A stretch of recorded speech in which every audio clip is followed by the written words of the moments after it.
not, because ChatGPT would have done a better job.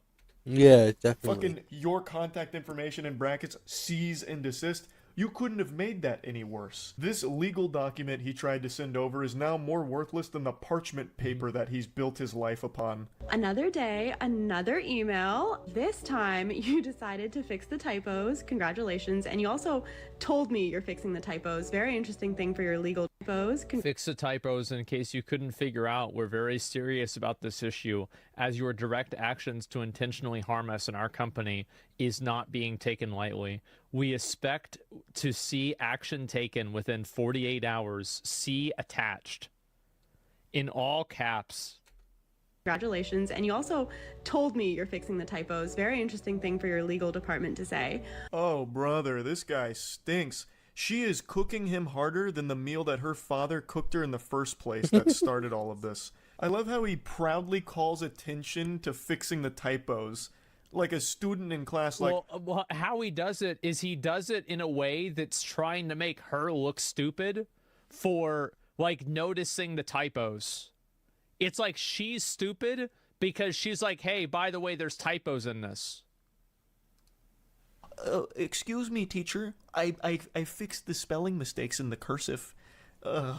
Fixed the typos just in case you couldn't figure out. We're very serious about this issue as your direct actions to intentionally harm to us. Oh, no. Oh my god. The grammar is diabolical as well. And our company is not being taken lightly. We expect action to be taken within 48 hours. See attached. It's probably a picture of Brandon Howard's butthole here going spread goatsy on her. So... This is clearly, again, written by someone that is lacking a 4th grade education. Brandon, I think your first hire at parchmentpaper.com, or pardon me, parchmentpaper.com, should be an English tutor for yourself here. This is bad. How you even attempt to run a business is beyond me. I guess they just let anyone into the parchment paper industry these days. I don't understand how a person can have such little, like, self-awareness. It's like whenever I see somebody do this, I always assume that they're having a mental episode. This is some sort of, like, mental problem that's, like, manifesting, right? This is a mental episode. Because they aren't... Yeah, it's incredible. A chemical imbalance, yeah. There's some chemical imbalance here. But, yeah. So, Brandon, again, tries to strike back here, and, again, looks super dumb for it. But congrats on fixing the typos. Idiot. But this is a mental your episode. Cease and desist at the bottom, I saw that it said rocketlawyer.com. So of course I had to call them and ask them, is this a real legal document? And they said no immediately, and they said this looks like a phishing scam and you should probably not respond. What? Oh god, even rocketlawyer.com's shooting spitballs at Brandon Wait, now. what? Just saying that, no, it's definitely not real. It's probably a phishing scam. Don't respond to it. Oh, what do you use the parchment paper for, Brandon? Honestly, it's almost poetic that the guy who owns a paper business can't read or write very well. I think that's poetic almost. Anyways, then you decided you're going to start using my work email, which is public, to sign me up for corn sites, for Scientology. What? But She means porn sites. They say that on TikTok because it will, like... I don't know if this is some sort of superstition or it actually gets you demonetized. I have no idea. But that's the word. It's a blacklist word, exactly. It flags the video. So people say corn instead. So the guy is using her email to, like, sign her up for stuff?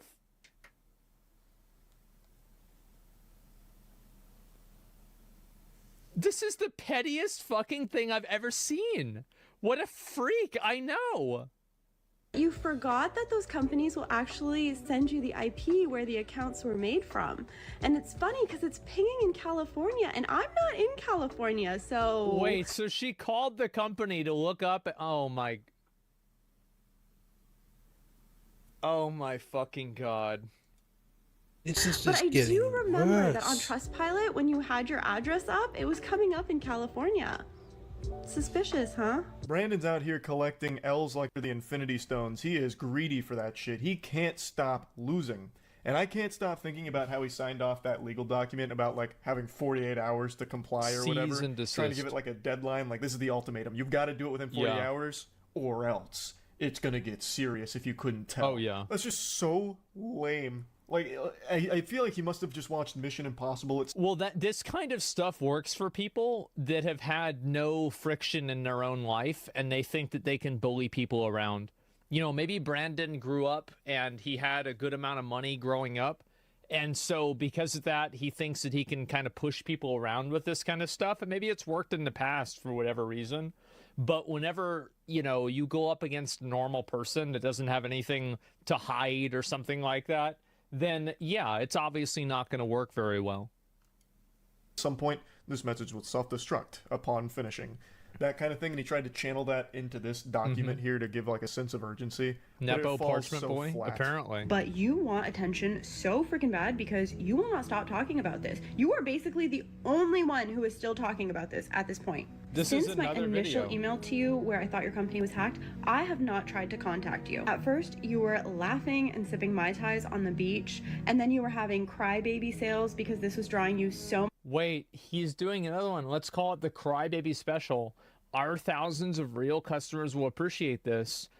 Oh my god. I just love how he's involving the business. Like, this is crazy. Like, I don't know if I've ever seen something this stupid before. Why? What is this?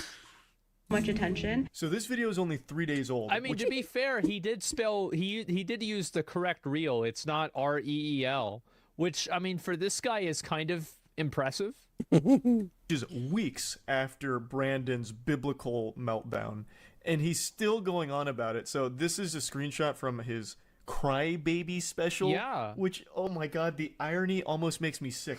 This fucking guy lacks self-awareness to an almost delusional degree. He is the only one that has been crying. Yep. He started with the waterworks and the French cries because he watched the girl get cooked a meal by her father. He is the crybaby. And yet the thing is, like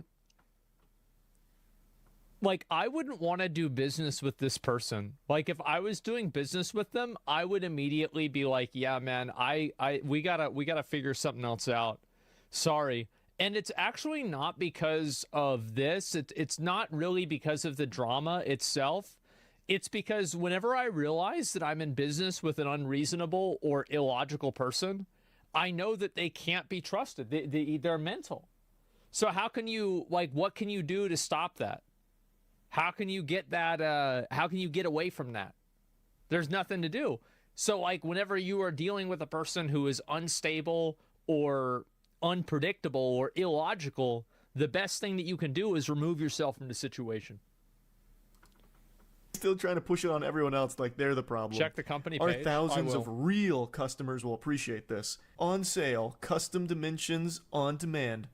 Boy, howdy, Brandon. Custom dimension parchment paper? Wow. I'm out the door. I gotta get on that right now. All these real customers are probably just so excited by this. Nothing makes me believe in a company quite like them referring to their customers as the real customers. I'm sure there's probably dozens of them. Dozens. Your fake legal letters were not working. You thought it would be a smart idea to reach out to my boss at the agency that I work for and ask him to remediate the situation for you. You thought you could tell my boss to tell me to delete my videos. Just because you involved your business by commenting from your business profile does not mean that you get to include my place of work. Pathetic, slimy tactics. And this is, yep, see? There it is. What? Yeah, he's trying to call her work. Trying to, like, dox her, get into her life, and, you know, bully her into doing that. Oh my god, it's harassment? Oh, it's absolutely harassment. I mean, it was harassment 5 minutes ago. From an absolute grease ball here.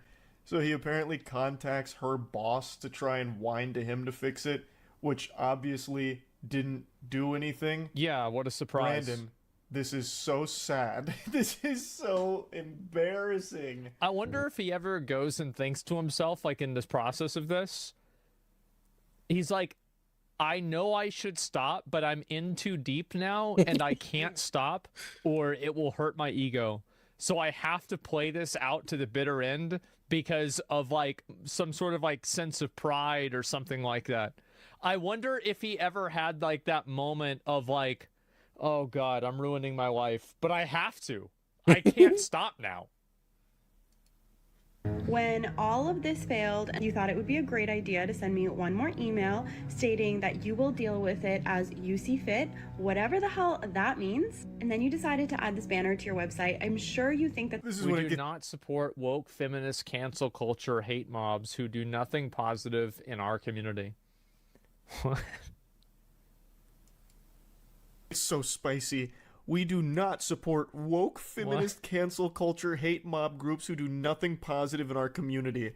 On his official parchmentpaper.com website, this guy has Why? lost his marbles. He's on his gourd right now. He's going sicko mode.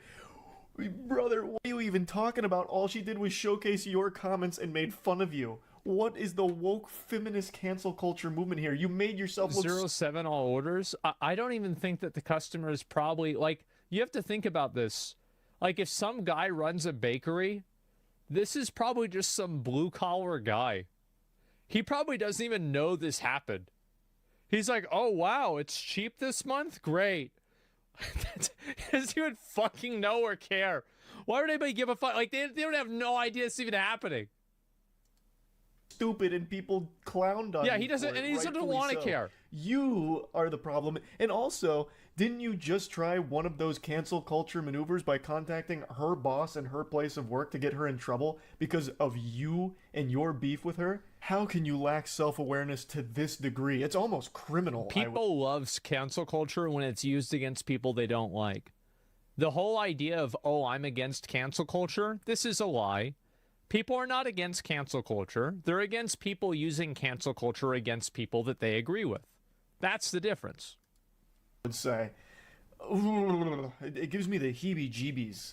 So The guy hates he's got women. this now Yeah. proudly posted on his website at that point. And I also love how he says that she does nothing positive for the community. When you came out of nowhere, the negative Nancy, just saying that she lives life on easy mode and has no skills and relies on her family's money, all just because she had a video of her father cooking for her.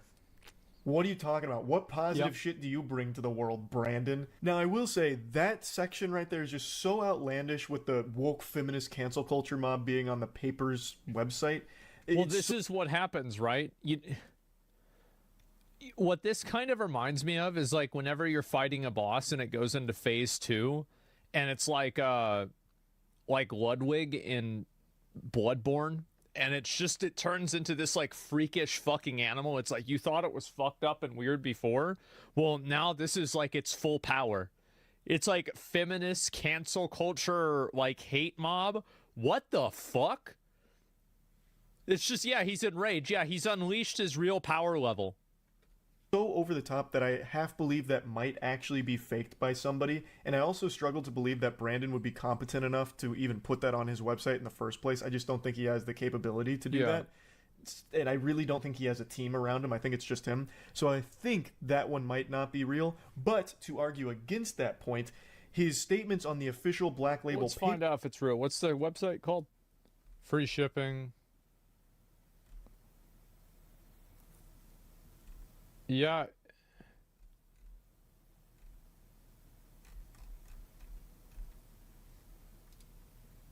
Yeah, it doesn't seem like there's anything crazy right here. It's just a website. Or Instagrams echo that same sentiment about like No, it probably got removed. No, it probably did.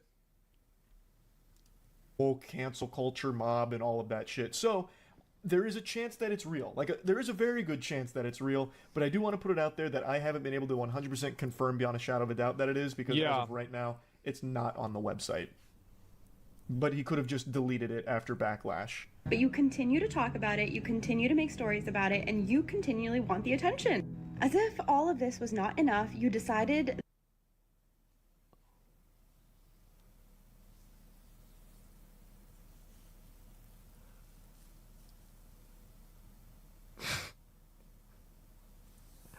This is still going? Unbelievable, man. This man doesn't know when to quit. How is he still going? All you fucking losers need to stop messaging us about a fake TikTok account made by Dine in Toronto and her dumbass minions because her fragile little ego couldn't handle a couple of smart-ass comments on IG about skill set and money. I've never had that commie bullshit app TikTok in my entire life. Oh my goodness.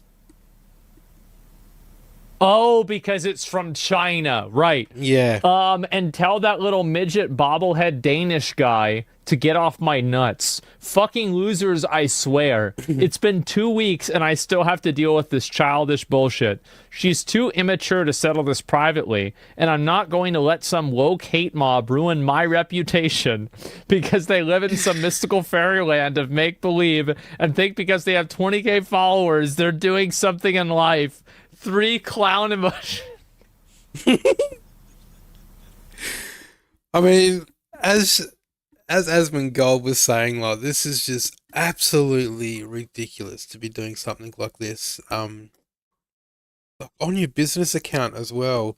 Like, obviously, I think his like parents might have passed already or something like that, and he got handed the business or something like that because, like, if his dad was alive, his dad would not be letting him do this with a business account. Like, seriously, this is crazy. Absolutely crazy. Like, yeah. Oh my god, bro. Somebody needs to put this guy in a padded room. That you were going to start making all of your stories on your... Oh my god! Wow, look at all this. Okay, let's read it. Here we go. Pretty funny how Business Insider, Bloomberg, and BuzzFeed all reached out for comment about me making a comment on some fragile ego wannabe influencers' Instagram about their lack of skill set frolicking through life, where she got so offended she incited an entire woke hate mob smear camp. This guy thinks he's Donald Trump against me to get me canceled. Fake accounts were made by her delusional woke followers to fuel the fire to fit her narrative, yet when I cleared up the reality of the situation with all 3 of the media outlets, it didn't fit their narrative either, which was to further extend the adult children drama. So after 9 years in business, 3 business publications, I wouldn't say BuzzFeed is a business publication. No. I'd say that's 2 business publications. Don't care about the good I've done and the help I give to people on a daily fucking basis. Their entire goal is to just hate people who try and do good. They demand respect, yet do absolutely nothing to earn it, and hate every person who doesn't bend over for their spineless agenda. I'm sure he means spineless agenda. Yeah. Fucking goofballs. If you're just gonna try to shit on me, my brand, my business, and companies, you losers need a fucking job, hobby, and life outside of TikTok. Fucking losers in their 20s with an 11-year-old intelligence. But yeah, I'm the asshole. He started all this, right? Like, he started it over a woman getting cooked a meal by her father. Like honestly. Oh dear, this is just absolutely mental. He started it and now he's turning it into like a political stance, you know, like, because obviously he's a Republican, so he's using like liberal, crazy liberal stuff as a reason to why all this is happening. But he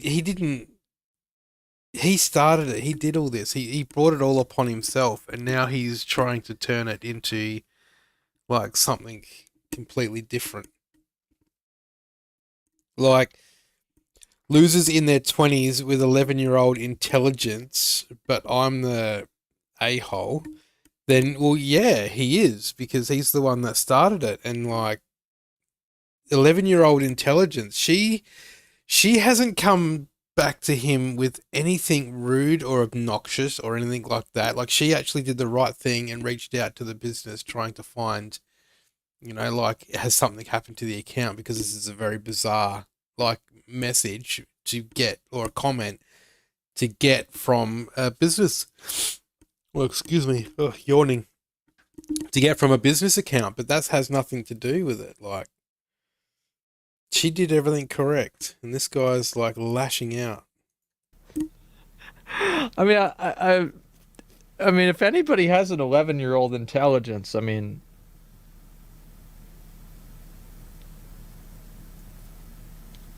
I mean, you know, like, or Black Label Paper account involving your other company. oh my God, there's even more. What? Someone says, yeah, I can confirm the blogger you're referring to is an awful person with a huge ego. Okay.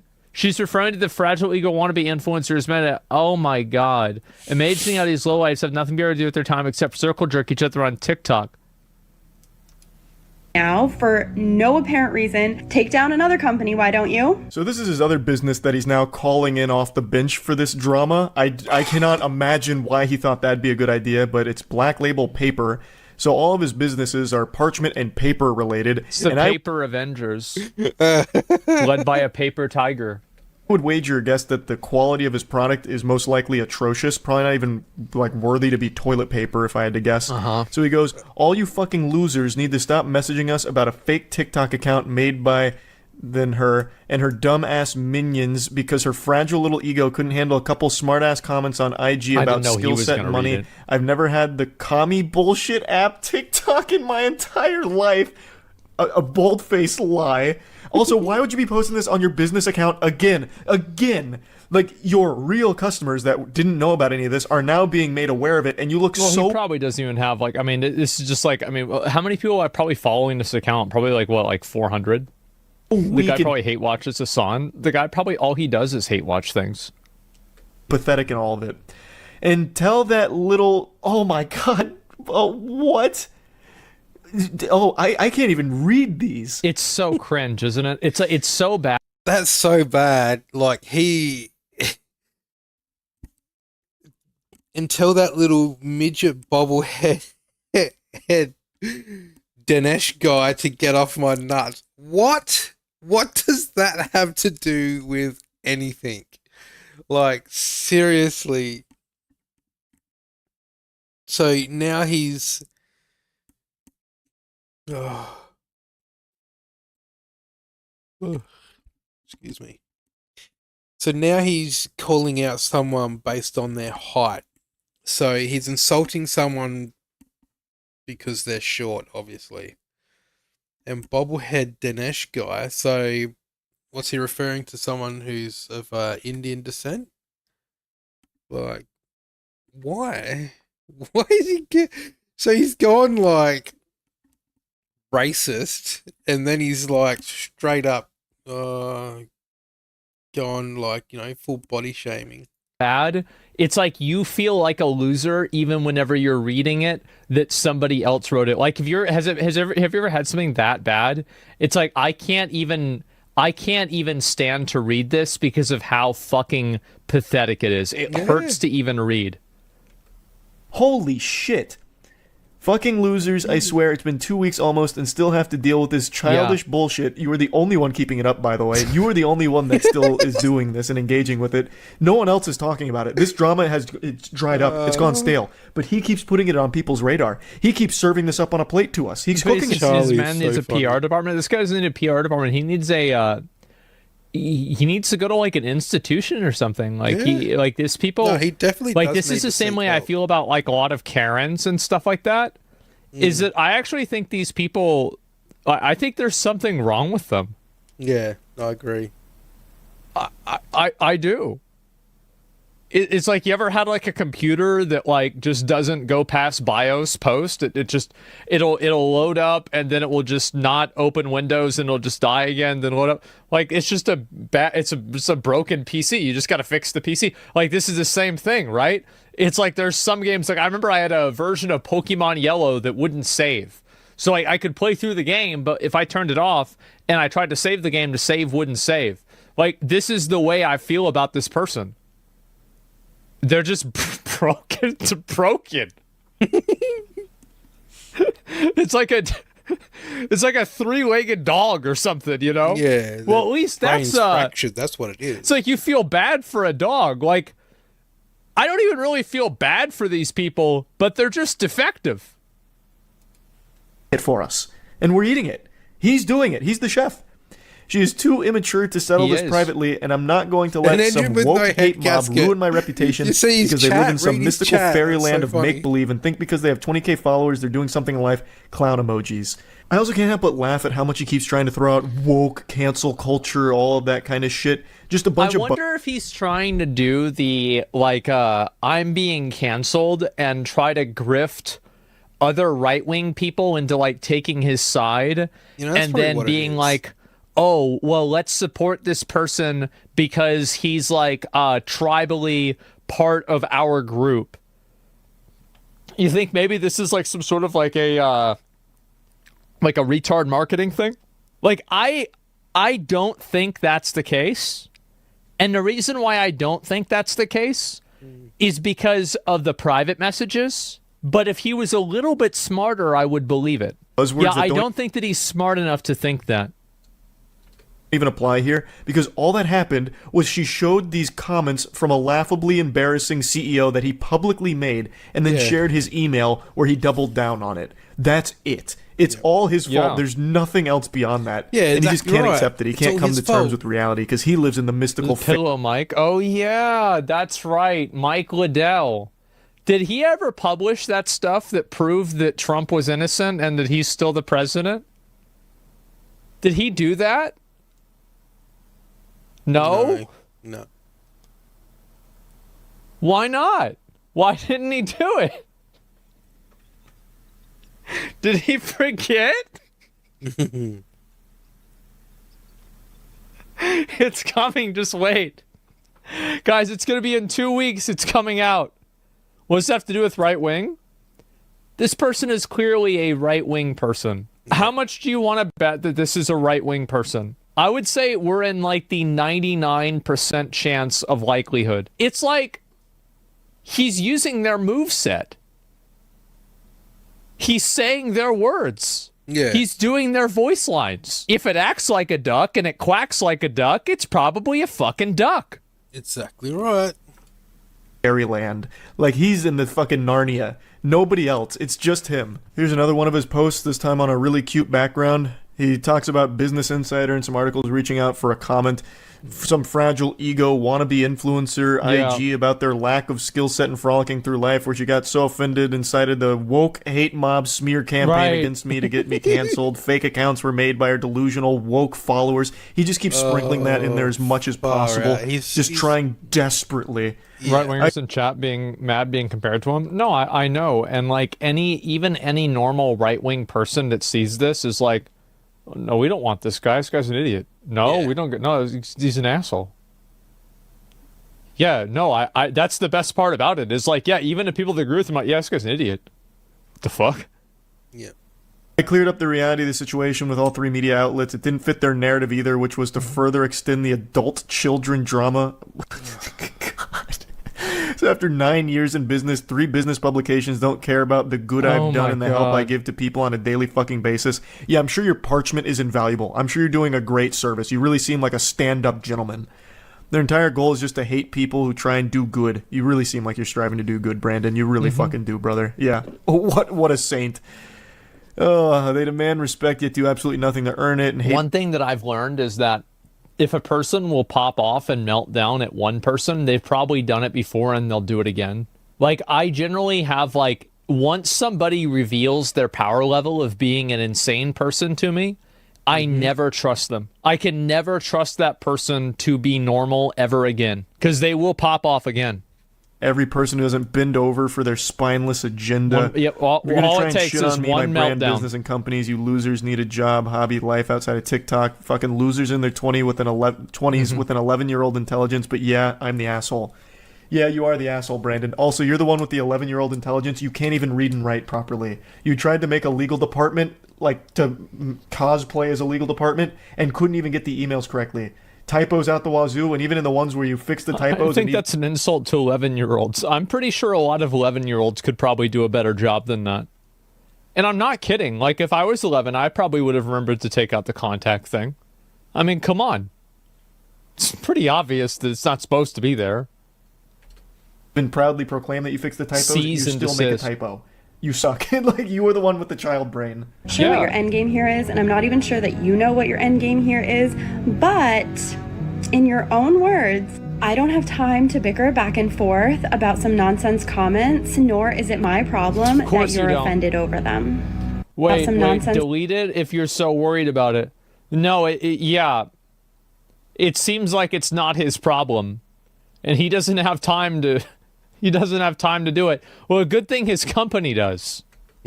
Comments, nor is it my problem that you're offended over them. Yeah, that about sums that up. I think she did a great job of just closing the book on it with that final statement there. Like, fucking fire. I think this whole drama has been so wacky, like entertainingly silly, all over nothing. It started over nothing. Just a really insecure, sensitive guy who lost his mind and couldn't help but do as much damage to him and his business's reputation. And very impressive stuff. I had to talk about this when I learned about it. Yeah, you could just never trust a person like this, man. Thanks to Pinely for showing me this, because this is gold. This is some of that, like, top tier drama. You know what I mean? So I had to talk about it. That's about it. See ya. I can't believe this. How the fuck does somebody do this? I don't, like, what the fuck is wrong with somebody?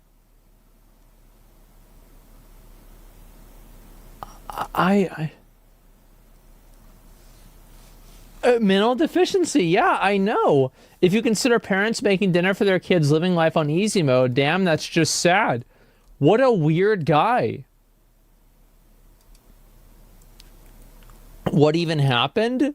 This girl posts a video of her, like her dad cooking food for her. And it really triggers this guy who's the CEO of a company. And then he goes and comments on the company account that she's like living life on easy mode and that she has no skills. Dude has mental issues. He's got to have mental issues. Do you think that's the whole story? Or the guy's getting this mad is strange? It makes me think there's more to the story, maybe. So you think that what you're saying is, like, you think that maybe that she's leaving out information? No, because if that was true, then he would have shown it. If she was actually doing something that was bad behind the scenes, he would have shown it instead of writing out entire text boxes on Instagram story reels. But he didn't do that. Maybe go look at her page and see what kind of content she did before this. Well, who cares about that? Why would that matter? If there was more to the story, it's a guarantee that he would have publicized it towards his supposed intended support audience. Yeah, 100%. So yeah, I don't think that there's any other sense of compliment or you know, like content here or context. I don't think there's anything else that happened. I think that this is just a person with some sort of mental disorder, mental deficiency. There's something wrong with them. I don't know how. I don't know why. And I frankly don't really care. It's just an annoying person that's being annoying. That's it. Your contact information, cease and desist. As I said, it's like an 11-year-old took over the account. Does this guy make the same mistake as a game journalist leaked NDA information? Oh, I don't know. Oh, I remember that. I do. Viral marketing campaign for the Parchment Company? No, I don't think so.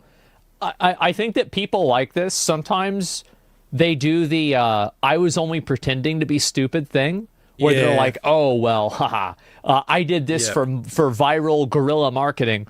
No, you didn't. You're just being an idiot and you're trying to salvage the situation. That's really what they're doing. What's his name?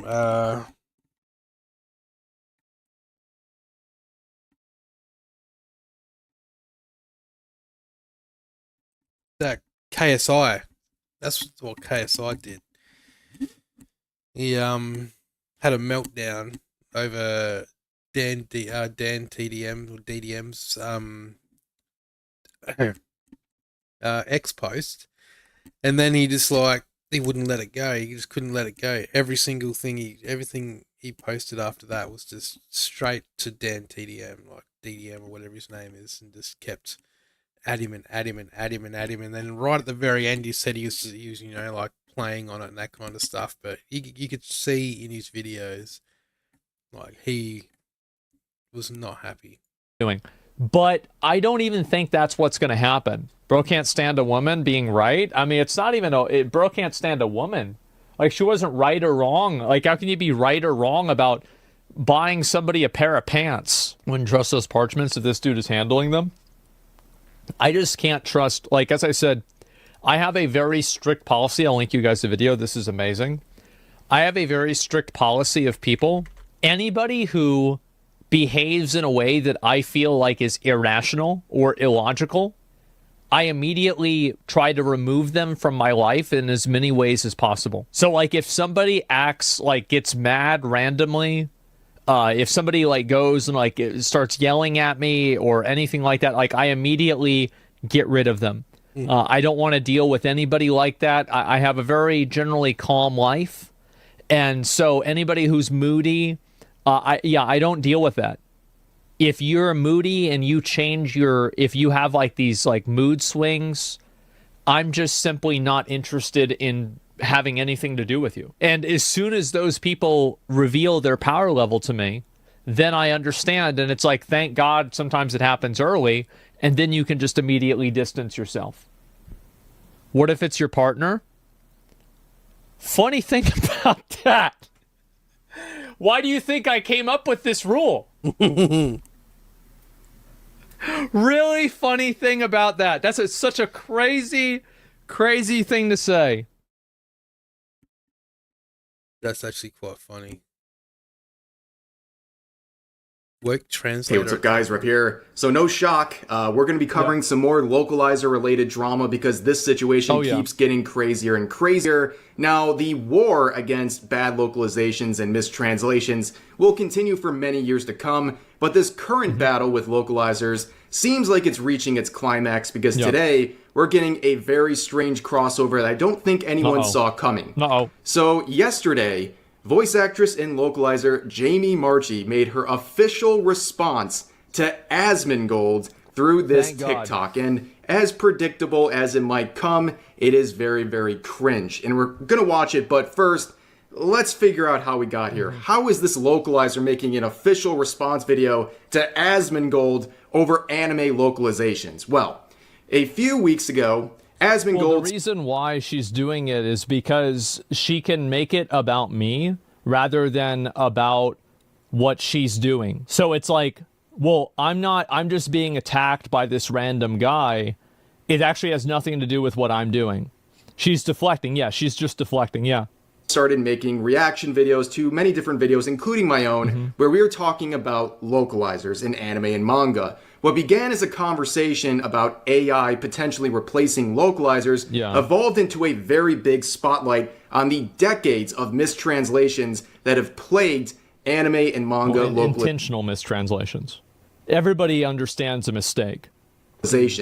Now, things would keep getting worse because despite what people like Jamie will say, this is an issue that people are really interested in. In fact, it has reached Japanese users, including YouTube videos like this. Now, as many people have pointed out, especially on the Japanese side of things, this issue with English localizations is not well known in Japan. So when I don't think that people understand, like, and I'm not really an expert on really this, right? So I could be wrong. But my understanding is that Japan has a much more conservative culture than we do here in the U.S. So I find it to be kind of ironic that these people who are trying to push, like, like patriarchy stuff, think that they're going to have, people that agree with them in Japan. Absolutely not. Japanese users are finding out what's happening to Japanese media over in English localizations. They are shocked and offended I mean, quite predictably, this is vandalism of those Japanese products because these localizers want to insert political messages and, Gen Z humor when it's not appropriate. And we're seeing people point this out that Japanese users really do care. And the message is spreading. We're seeing a lot of tweets like this, both in Japanese and with accompanying English messages talking about the mistrust that exists in the West for these English localizations. And it's even been shared by popular artists and Japanese accounts like this, including this artist, Keideko, who drops some absolute bangers, by the way. But the message is spreading, and it's going to places like Japan where it hasn't before. Yeah. And part of the issue and why this localization drama continues to keep snowballing and getting further and further is because the localizers who are being criticized won't shut up. They keep digging deeper and deeper holes for themselves by tweeting. It's because they have huge egos. That's why. And they think that not only are they right, but they think that they have like a moral mandate. They think that they can tell other people what is and isn't right. And that's why they have such a big ego. About this, and in their tweets confirming they're not capable of understanding how they're wrong. No, they are capable of it, because if they were if they were incapable of understanding why they were wrong, they would argue against the people that are saying they're wrong by addressing their points. I think that almost every single time that somebody attacks a person, like an individual person, rather than what the person is doing, it's because they can't attack what the person is doing, so they have to resort to attacking the person themselves. I think they know what they're doing. I mean, I don't think any of these people, they're kind of stupid, but they're not that stupid. They know what they're doing. That's why they're doing it. Every single concern and criticism that people have had about localizations of anime. Yeah, there's another thing. This guy's in chat. You're definitely right. Well, I'll show you guys real quick. They've never been told no or told to shut the fuck up, mainly since they operate in Western countries, and I know a lot of people will be afraid to call them out or be attacked by another mob. You are absolutely fucking right. 100. That's what it is. Yeah, that's the big ego. That's the moral mandate that I was talking about. Manga. And one of the main players in that is voice actress and localizer Jamie Marchi, who has spent the last 2 weeks using every waking minute of her life responding to people on Twitter and confirming every criticism directed towards her. Yeah. Now, she's most known for not only delivering the voice lines, but also the localization of Dragon Maid and this infamous line about the pesky patriarchal societal demands. Yeah, that's just one of them. Now, that's just I've seen other examples. First step as to following everything that she's been doing and everything that she's being criticized for. But Jamie is trying to downplay everything and say that this is all about one word, that all of this hate is about one word in a script from 2017, the use of patriarchy. I don't think that's really the case. I think that that was just the best example that people could use to illustrate the point. It's that's the one that people use because that's the most egregious example that any normal person would look at and say, wow, this is really bad. I'm sure there's a lot of soft localization that you wouldn't really understand unless you understood the nuances of the show and you understood the difference between the manga and the anime. And these are things that they probably shifted, but because they're not as overt, people aren't talking about them as much because the barrier to entry to understanding it is so much higher. But with the patriarchy thing, for an example, that is very bad. And I think anybody can see that. The definition of a crybully. Someone who wants to play the aggressor and the victim at the same time. She wants to act like she's the victim of a harassment campaign over one word in a set of dialogue from 2000. It's not a harassment campaign whenever people are saying that you did a bad job. I get hate threads about me every day. Are these people harassing me? In a lot of cases, yes. But it's not a harassment campaign. Again, I'm not a victim of this. I'm broadcasting my stream, I'm broadcasting my content out into the public, and then people are responding to it. Because that's what they can do. I'm so sick of these pussies that go and cry and complain whenever they get pushback in a public space. Like, and I used to be like this kind of, and that's the thing. Like, I used to cry and bitch and complain whenever people would get mad about what I did, and then I decided to stop being a fucking bitch. I did. And now I don't take big, long breaks anymore. I don't do that anymore. And I still haven't figured out a way to do my main channel. Yeah. I'm not perfect. But I've tried my best to get out from this fucking mindset because it's so toxic and stupid. And it's so entitled. Like, the level of entitlement with this is absolutely astonishing. Like, what is this? Like, the entitlement that, like, I deserve to be able to say what I want and nobody can respond to it? Nobody can have an opinion about what you said? What the fuck is wrong with you? 17, while also smugly celebrating that she's pissing everyone off by doing these intentional things. I mean, only a few days ago, she, quote, retweeted an old message confirming it by saying that she takes joy in changing lines in her localizations just to piss off people she doesn't like, while also trying to play the victim where she had... To be fair, I don't think that she was changing them just to piss them off. I think that she was taking pleasure in the fact that they were pissed off, not the fact that she was changing them to make them mad. Small difference, but, you know, we'll be fair.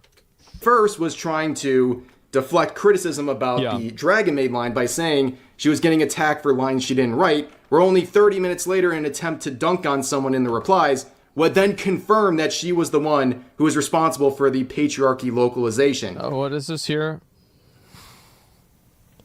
I normally don't respond positively to death threats, accusations, and assumptions. I wrote the line, I don't find it cringy. You do. That's fine. What else do you got? Okay, well then there it is, right? And so... yeah, if she, like, I don't think that you're going to, you guys need to understand that you're never going to change her mind on this.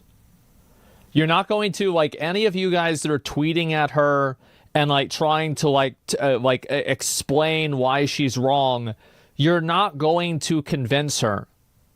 You can't use logic for a person that doesn't use logic. You can't say, hey, this bothers me for this reason. Also, here's another little fact here. I don't know if anybody considered this, but isn't the girl in that story like an Aztec god, Quetzalcoatl? Yeah, she is. So whenever she changes, whenever this girl changes the line between other people asked me to change and the patriarchy is the reason why, it changes the power dynamic of what that character is. Because her changing it because she doesn't like the fact that people are weird or unreasonable in the original translation is very different than her conforming to an existing social structure. Because she would be assumedly above that because she's a god. So there actually is a direct difference between one thing and the other thing. I don't think anybody ever talked about this, but it's absolutely true. Patriarchy localization. And then things get worse because she confirms all the things that... And also, like, the death threats. Oh, I'm getting death threats. People are harassing me. Oh, my God. Okay, well, I guess let's just stop talking about anything that you do. Because there are some crazy people on the internet that are nuts. Well, now we can't talk about anything. Imagine what the logic behind it is. Do you know how many death threats I get? I get it all the time. Of course I do. What are you talking about? Everybody gets this. You can't just go and say, oh, yeah, well, the people that are using this this content, the people that are saying this are bad, so, like, it should just be shut down. That's insane.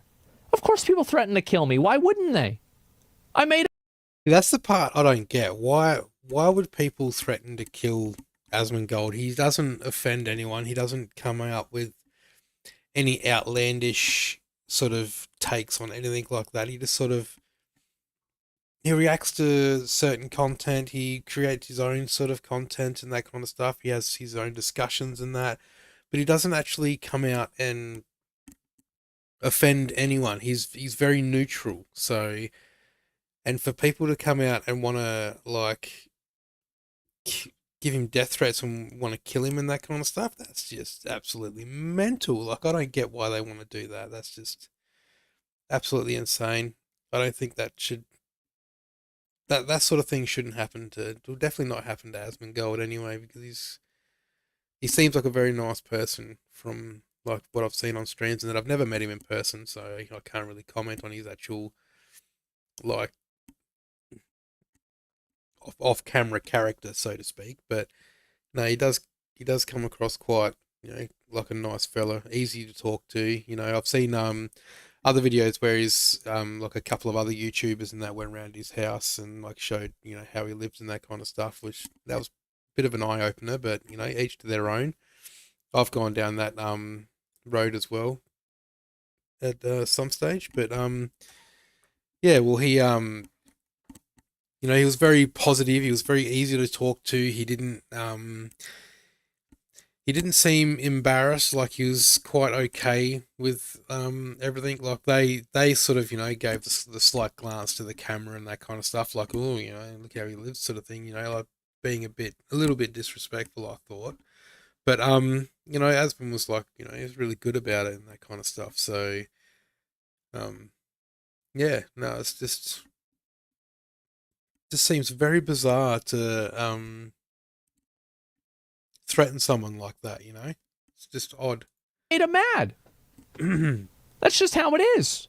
Anime and manga fans are concerned about when it comes to localizations. Yeah. She later admits, in an attempt to dunk on someone again, that she doesn't speak Japanese, and goes further and says that most of the script adapters for dubs also don't speak Japanese. Like I said... was this supposed to be a gotcha? Most of the script adapters don't speak Japanese. I think that this is... it's funny whenever she says that, because I think that doesn't that kind of like... It's like she's saying, he's like, no, the problem isn't this big. It's actually this big. Yeah, it's like... man, like, what is this? Yeah, how do they do the job? Yeah, like, this seems like a really big problem. Like, I have a good feeling, like... It's like, actually, like, I bet it's probably... I'm surprised that Asmon's never reacted to this Prime content. Japan's most unhinged scammer loses it all? What is this? So that title catches my attention. How much have you made so far? 2.5 years I've made $1.4 million. Does she have an OnlyFans? You spent it all at host clubs? Aren't you just a scammer? Are you saying I'm a bad person? Yes. Oh. Imagine you're 18, with no skills, no education, stuck in a dead-end job, and someone told you that you needed to make $1 million in a year. Okay. Where would you get the money from? A bank? For what? You just go rob the bank. Easy. I mean... Like... The answer was obvious. From men, of course. Yeah. Mai developed an incredibly effective method for scamming money of lonely men and released it as a guide to help other women get rich too. Her tactics spread like wildfire on social media, but then the cops got wind of it. Mai's magic system is genius, and I'm going to go through all of it, but... The methods discussed in this video are unethical and illegal. The purpose of this video is to arm you with the knowledge to protect yourself from these scams. Oh yeah, I remember I had a disclaimer like this for my ninja looting video. Yeah, these were the... It reminds me of like 7 years ago. Oh boy. It is unethical and illegal. That's why I've rebranded it to the scammer system. Okay. Ooh. Pay attention so you...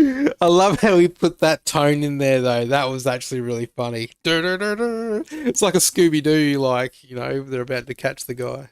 Don't become a victim. And obviously, do not use it. Okay. All right, gang, listen up. The first thing you have to do is select your target. Not every guy is a good target, so if you don't choose the right ones, you're going to waste a lot of time. Broke losers are out. You got to find... Well...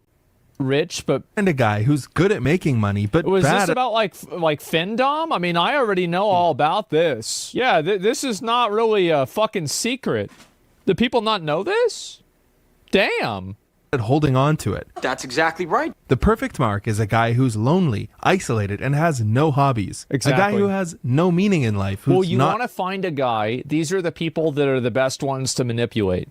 They're like rich, nerdy guys. Yeah, that's what it is. Those are the ones. Because like, or not even rich, but just like guys that have like a software job that pays them $180,000 a year, and the only thing they like doing is playing League of Legends. So they never spend any of the money, and that's all they do. Fulfilled. Ideally, he has nobody who relies on him and no interactions with women. So, oh my god, with the dude, I love the claws, bro. Look at the claws. Oh my god. It's a town. Look at that. It's a feral. No, lonely, purposeless, no hobbies, and no interactions with women.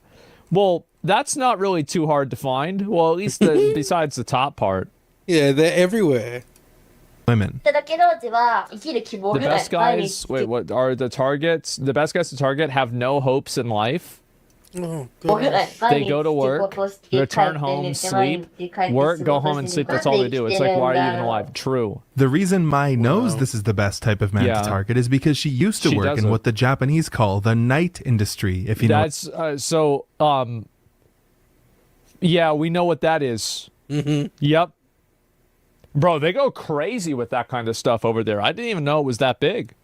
What I'm saying. One evening, she desperately texted every guy on her contact list asking for money, and the only reply she got was from the loneliest, most unfulfilled guy she knew. When it comes to the kind of guy you should avoid, Mai recommends staying away from playboys and F-boys, the kind of guys who are self-centered and only interested in a physical relationship. Right, as I because mentioned, that means you've got to actually like put out and do something for them, whereas the other ones are just like, you know, you can just rely on an assumption and it'll be okay. Earlier, you want a guy who's unfulfilled and lonely, so you should avoid guys who have a fulfilling life. No, yeah, you want to avoid guys with hobbies. Yeah, you want to find losers.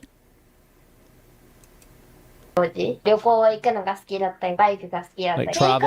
guys who have fulfilling lives, guys who have a lot of friends. Yeah, because like this is the thing, right? Is like if you have a lot of friends, your friends will be like, bro, what are you doing?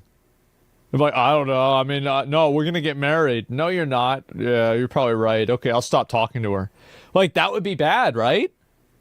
That would be really bad. And you gotta avoid guys who are full of themselves. Guys who flash money around may seem like ideal targets, but they're savvy and self-centered, making them difficult to manipulate. Now that you've selected your target, it's time to... Yeah, you want to find the losers. Mm-hmm. That's it. You just, you want to find the losers and simps. C. Cultivate trust. Yeah. If someone you didn't know or someone you just met suddenly asked you for money, you wouldn't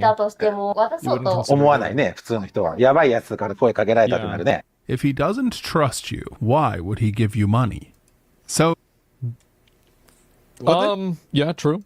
You gotta make him trust you. The best way to do that is to make him feel like you're his girlfriend. That means texting him all the time, every day, when you wake up, throughout the day, before you go to sleep. You need to make him feel like he's special to you. Right.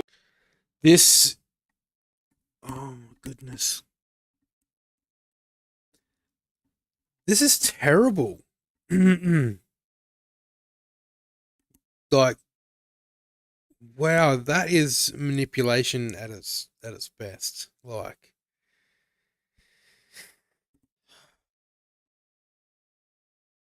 I really don't know what to say to something like that. It's just... wow. I wonder if people have like taken their lives and that because of the manipulation this girl's put them through. Because obviously she's like bleeding them dry with their money and stuff.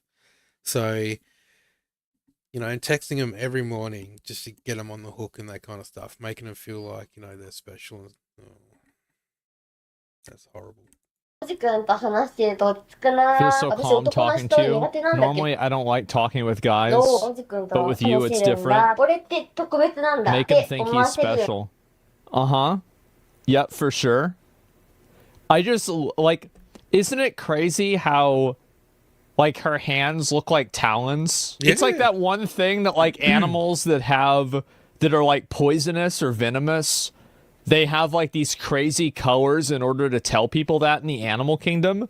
I feel like this is some sort of variation of that. The next thing you got to do is learn everything. See, just like a bird.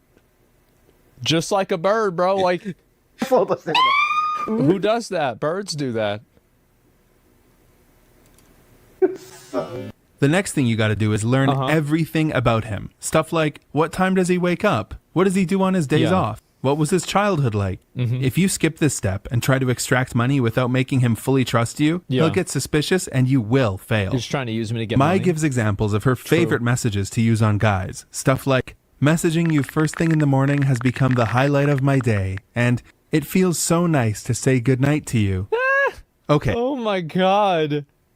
I mean, to be fair, I copy-pasted messages to like tons of girls back in the day too. But like, I never asked them for money. Like, what the fuck? Now that you've got him to trust you, it's time for the fun part. Extracting cash. Okay, here we go. To do this, we will start by, this is amazing. A, arousing concern. Okay. Basically, you need to make him think that you're in danger and that the solution is for him to give you some money. Yeah. Mai refers to this part as casting a spell on him. You're a complete sociopath. Don't interrupt. To start, abruptly stop texting him for 2, 3, or even 4 days. Yeah. He'll get worried about you and probably spam you with messages. Don't open them. Hold out. Once he's ready, find a time when you think he's home and ready to have a conversation. Say something like, I'm sorry I didn't message you, but I was too embarrassed to tell you what I've been dealing with. I'm being chased by debt collectors. Don't elaborate. Jesus, bro. Like, God, and guys fall for this? That's amazing. Like, why do they give her money? Why would they do that? That's crazy. Make him ask for details and slowly trickle them out to him. Make sure you're ready with your story. Prepare all the specific details beforehand. Example, I'm behind on rent. Yeah. He'll say, since when? 2 months ago. Why haven't you paid? The economy, medical... And this is why, I mean, this goes back to, like, what she said earlier about finding guys that have, like, no purpose in life. Because, like, a lot of guys, I think that there's, like, some sort of, like, internal fucking, like, you know, like... It's the savior complex. That's what it is. That's what Asmon's getting at, I think, because now the guy's going to be like, oh, you know, well, I've got extra cash. I'll send you some cash, you know, and be the savior, help her out, save her, fix everything, you know. That's what guys want to do, is fix their problems. Coding that they want to like protect and like solve problems for people, and because they don't have an outlet for that in their normal life, this kind of provides that to them, and it's a way to manipulate people. White knight syndrome. Whatever. What happens if you don't pay? I could get evicted, or my parents might find out. If you've done things correctly... See, you should say the way you solve that problem is like, I have a great solution. Okay, well then you're not going to pay it, and you're going to move in with me, and you're going to be my girlfriend, and you're going to make food for me every day, because you obviously can't pay for it, so I can solve this problem for you right now. We're going to kill 2 birds with 1 stone. That's it. Yep, see, that's how it works. That's what you need to say. You now have a trusting guy who's sympathetic to your financial troubles.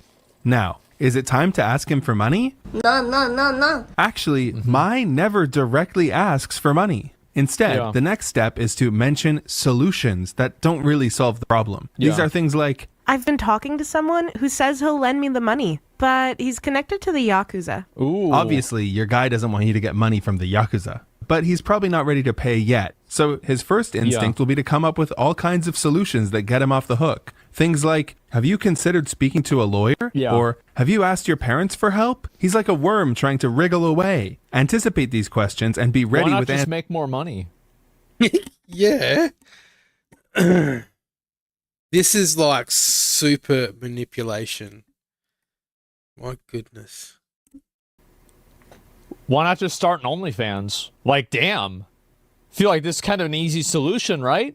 answers. Things that make him feel bad, like, lawyer, I told you about this because I trust you. I don't want to tell somebody else about this. Yeah. Or, go to my parents. They hate me. I ran away from home, remember? Yeah. At this point, if you've done everything right and he trusts you, he will offer to pay your debt. Mai has a rule Really? where That's crazy. I usually am like, that sucks. Damn, man, that sucks. Wow. Well, you know, it is what it is. you have to refuse the first time, but eventually give in and accept his money. Success! Ooh.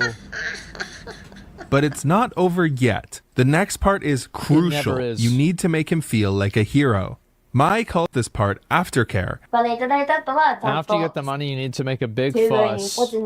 Like, thank you, you saved me. That's aftercare? And she Oh, that's cute. I like that. That's smart. Stresses. Seriously, look how many extra characters she added here for emphasis. That this multiple people that are doing this, it's way too easy to scam people out of money this way. You just have to have good speech and somehow some kind of beautiful with a bit of criminal energy. You don't have to be hot, okay? Like, that's the one thing you need to understand is that, like, you just have to be able to use a picture of a person who's hot. That's all. Yeah, that's the solution. It's that simple. aftercare is the most important step. Yeah. You need to make him feel like a white knight who saved the princess. Oh, yeah. Say things like, Thank you so much. You've given me a place to sleep tonight. Wow. give him a breakdown of exactly how you spent the money. Hint at your bright What the fuck is Host Club? romantic future together and tell him what horrible things might have happened if it wasn't for him. If I hadn't met you, I might be dead right now. Or, You Wow. saved my life. Please don't ever leave me.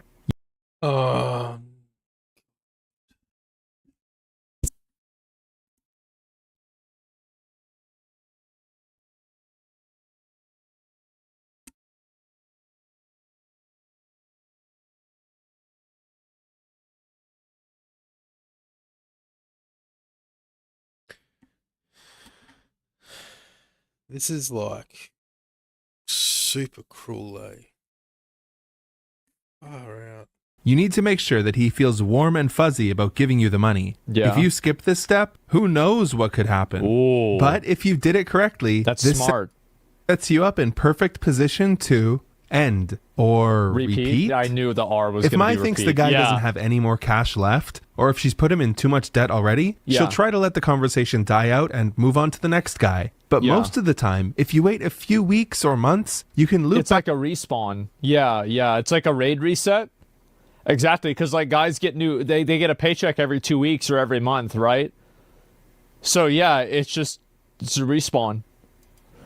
back to the start and try to get money from him all over again. Yeah. Mai says most of her targets pay her more than once. Naturally. The guy is saying goodnight to me. He said, call me later. This guy's already given me 135,000 USD. That's a lot of money, man. That man, no way that much. That's crazy. That isn't. Yeah, that's mental. マジで It's like, what She the even fuck? has a guy who buys her the new iPhone every year. In her Oh my 4-year God. career, it's likely that Mai scammed over $2 million from desperate men. Wow. And she was proud of Wow. it too. She was proud of it too. Look at that. Oh my God. Jesus, look at all that money. Ew. All from her Twitter. Wait, let me see some of the other pictures here. And oh my God. Jesus. Mai didn't hide her lifestyle at all. She bet even brought not. $60K in cash to this interview. Why? The interviewer is a massive Japanese YouTuber, and Yeah. the reason it happened at all is because she's a fan of his and was spamming him for attention. He asked really good Yeah, I bet she was. I bet she fucking was. questions, and she ended up looking pretty bad. 2億円人からもらって So る you were given 200 million yen. Oh my God. Crazy bitch. Well, I mean, the thing is that, like, she's textbook psychopath? I don't know. じゃないですか。それは収 Are 入 you とし reporting て it ちゃん as とやってる income? の。 What are you talking about? What do you mean? Oh no. What's income? What do you mean income? What is that? 確定申告的なやつだよ。 Like, are you paying tax on? 知らなかった。 Oh, I didn't know I had to do that. So are you evading taxes 脱税してる then? のそれ。 Uh-oh. Huh? What's wrong with 犯罪者だよ。Obvious. 本当に Oh, no. じゃあこれお前逮捕だよ、もう。 You're gonna もう get 逮捕 arrested, yes? Uh-oh. もうお前捕まえるからね。もう No. 嘘つきでしょ。で、しかも嘘つきを量 And 産 you're させてるよ。お creating 前と even んでも more ない嘘つきだよ。 liars, so you're even worse. でもよくいいインタ I'm ビュー出てくれ surprised た you ね。 even did this interview. Bro, what a fucking G. Oh my... Yeah.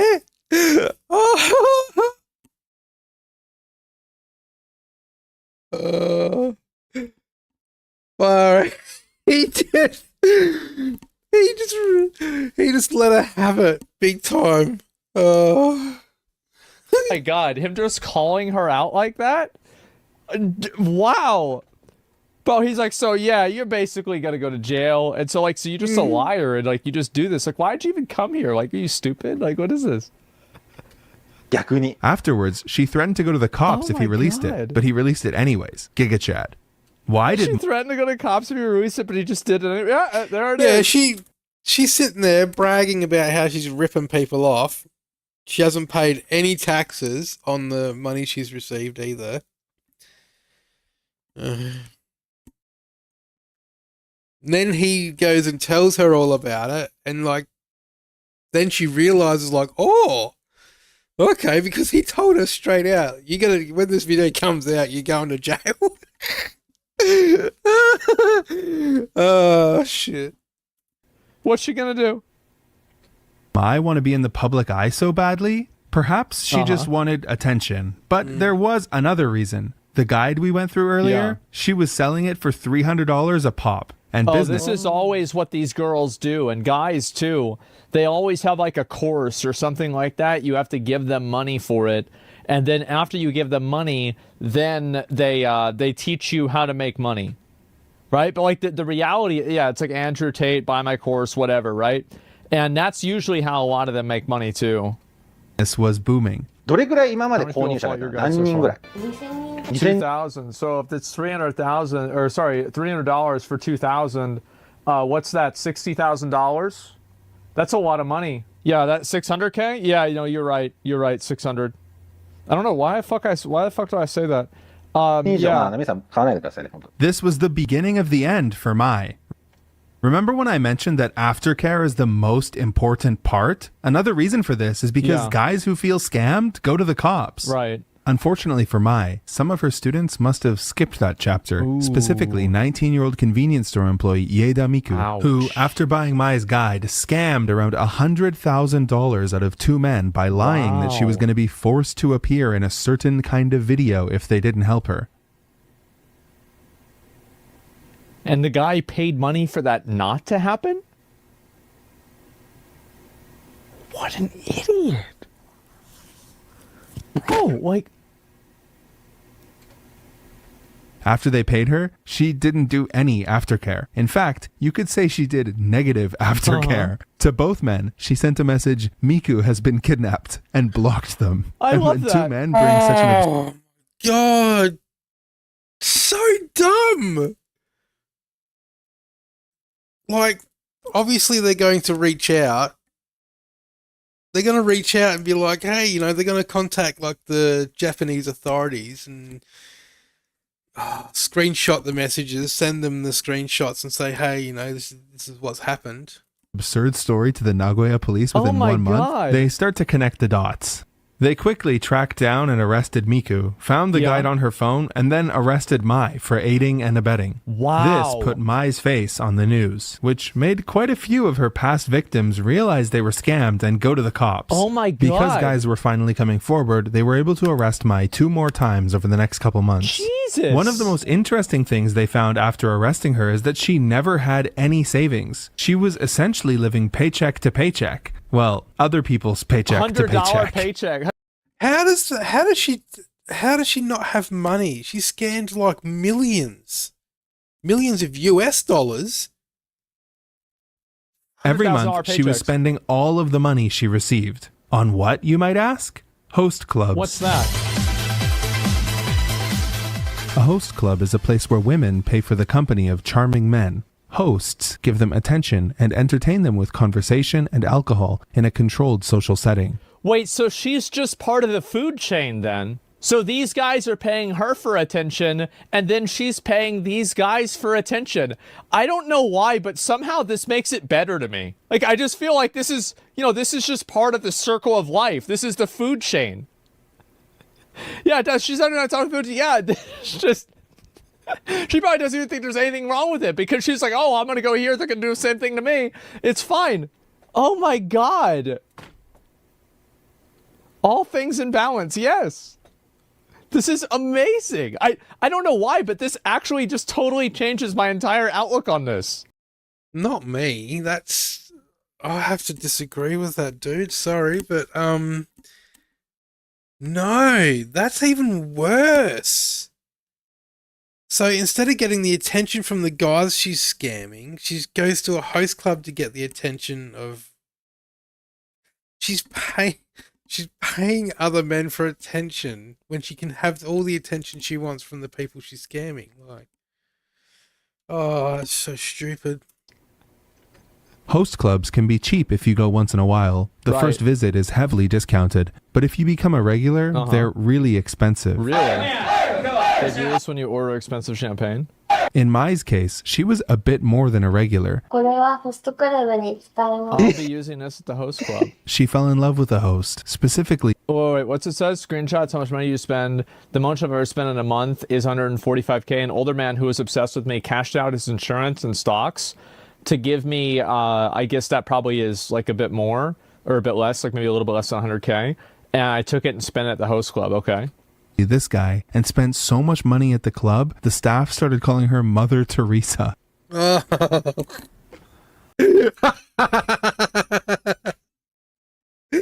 Oh, far out. Oh my God, this is amazing. How did this get so good so fast? The only reason Mai started scamming was host clubs. Before host clubs, Mai was just a normal student with a so it wasn't even her fault. So she, it's not even that she wanted to do this. She had to do it. Somebody did it to her, and then now she's doing it to somebody else, so she can keep having other people do it to her. This is incredible. It's insane. Time job. Yeah, she's host the clubs victim made here, her guys. want money, which is why she got into night work. That still didn't make enough, so she started scamming her clients. In the end, host clubs were her downfall. Even when she was making hundreds of thousands of dollars a month, she was living in capsule hotels, so she had... Oh my goodness. No.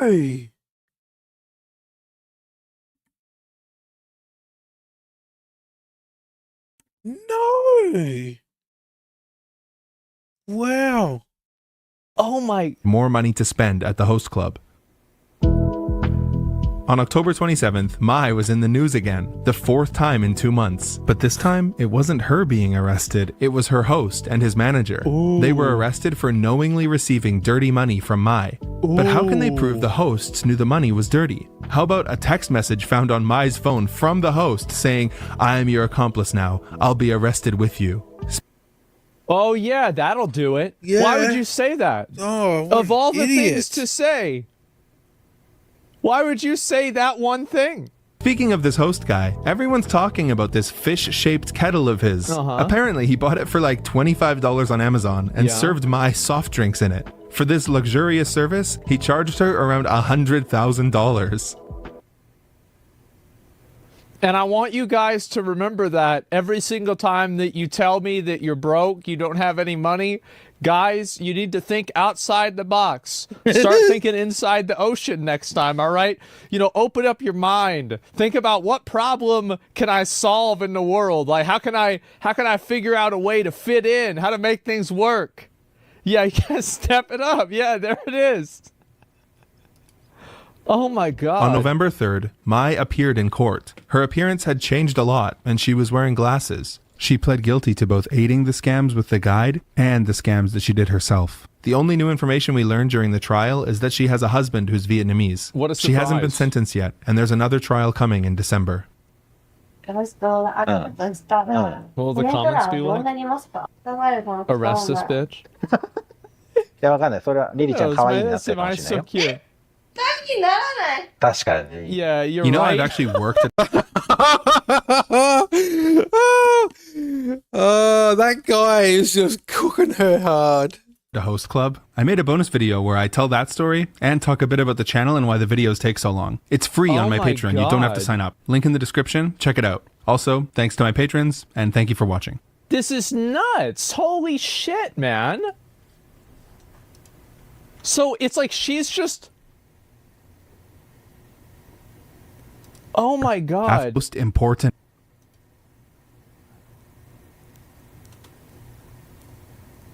This is incredible. Sociopathic. No, the best part about it is that, like, it's like in, you know, like a movie where, like, you're being chased by a monster and then a bigger monster eats the monster that was chasing you.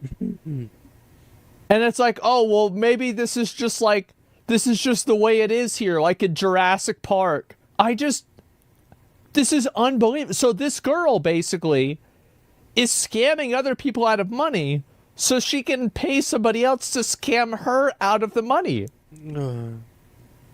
I just feel like this completely changes it, because like at the beginning, it's like I thought that she was just, a ruthless businesswoman, right? And it's like you're just doing what you need to do to make money. But no, there's actually some, because like that would make it worse in my mind, right? But like the fact that she's also equally as fucking stupid and crazy in some way, it's like, yeah, obviously she's bad. Yeah, for sure. But like there's a certain part of it that's like, holy shit, it's the circle of life. It's the food chain. Oh my god. And she was married. I forgot all about that. Yes. And she's doing all this while she's married. She's married to a Vietnamese guy. Like, how would he be though? Oh my god. This is amazing. Where do these people come from? Like, I don't even know what to say. There's the video right there. This is incredible. Give it a like. This is so good. Why host club whenever she's married? I don't know. I don't know what she's doing. I have no idea. This is unbelievable, man. $10 says that says the husband frequented hostess clubs. You know what? Yeah. I bet that's exactly what happened. Yeah. It's like, this is like, it's like a movie, and it's like the first beginning of the movie, you think like the bad guy in the movie is like the bad guy. And then it's like halfway down the movie, you realize he's the bad guy, but what he's doing is just like fucking ridiculous as well. And it's also stupid.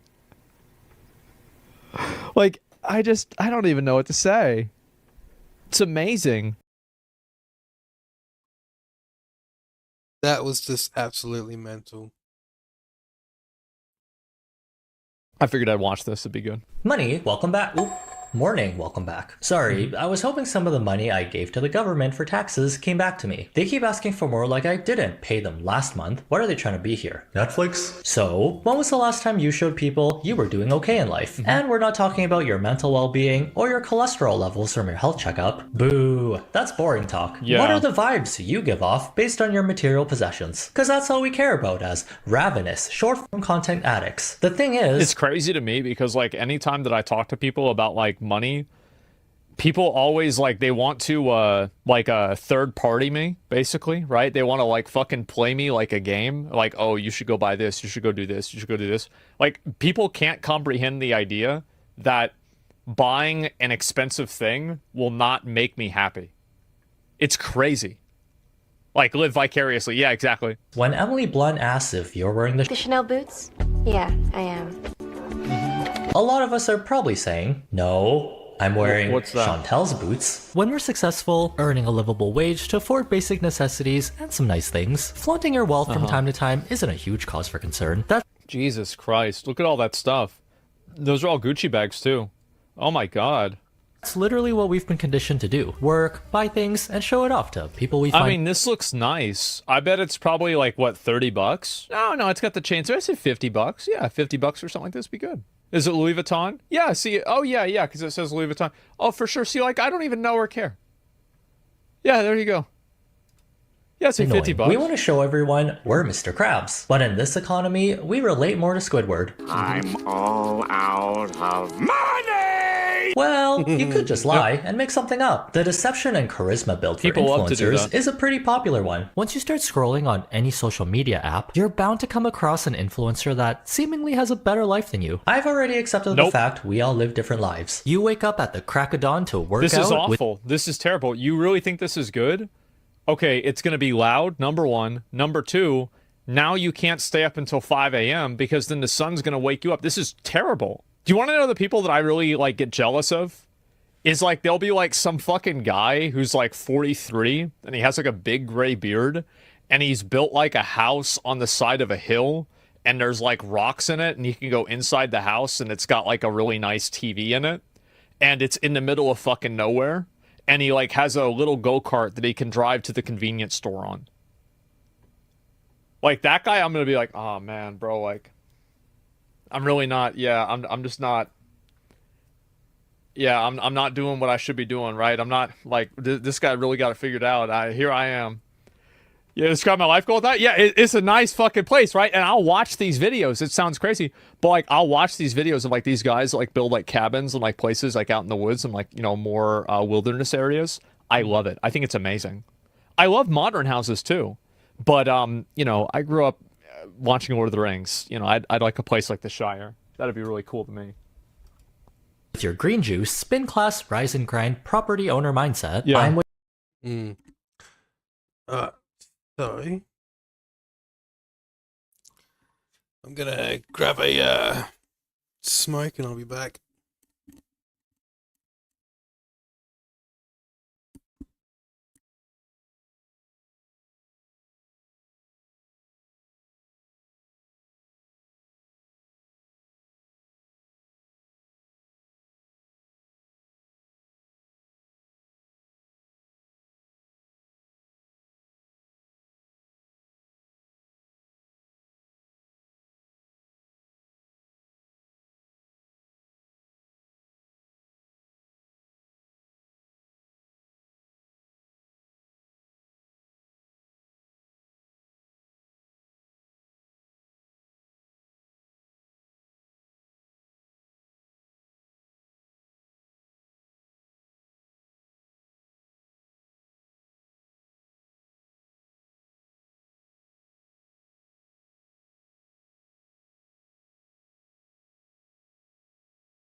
Okie dokie do.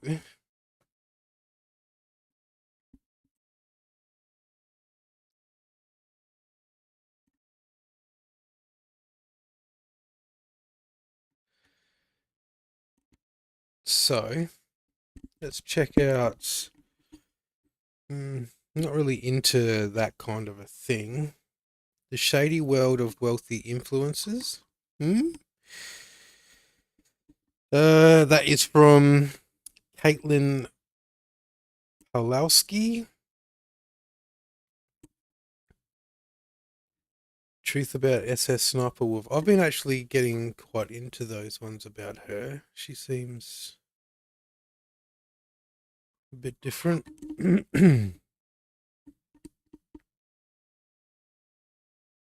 Let's have a look at this. I am suspicious of anyone making money off of clicks and making money off selling things to other women. You are in financial trouble yourself. It's very messy. Millions of dollars in debt. But looking from the outside, you would potentially never suspect that. People mocked her and she got a lot of flack for posting this. They're just not great people. I don't know about you, but it's a huge wake-up call for me. He ended his life. All of this was apparently documented on Instagram. It just really puts things into a different perspective, and it really is a reminder that you can never trust what you see on social media. We know social media isn't real. We know social media isn't an accurate representation of reality, especially if you have seen my videos before, if you come here often, if you frequent this side of the internet often, you know this. You're a smart person, you know this. You know that you actually can't trust your own eyes when it comes to social media. And even though you know that, like I do, I'm fully admitting that I still get caught up. I still sometimes get caught up in what I see on social media, feeling the comparison trap, wishing that some things in my life were similar to what I see portrayed on the internet. And that's incredibly dangerous. You know, I've seen a video of hers from before. It was a while ago, actually. I think it was when I was when I actually had TikTok on my phone. And I saw or it might have been Instagram, I think, maybe. I don't know. One of the two. It was either Instagram or TikTok that I saw her on. Or someone else might have shared a video or something. But it was about the age of some of the girls on Instagram, on TikTok and that kind of stuff. And some of them you see the girls, like, they dress very, very, what's that word? Provocative, provocative or whatever. I can't say the word. Provocative. I don't know. I don't know how to say the word, but they dress, very skimpy and very, like slutty type thing.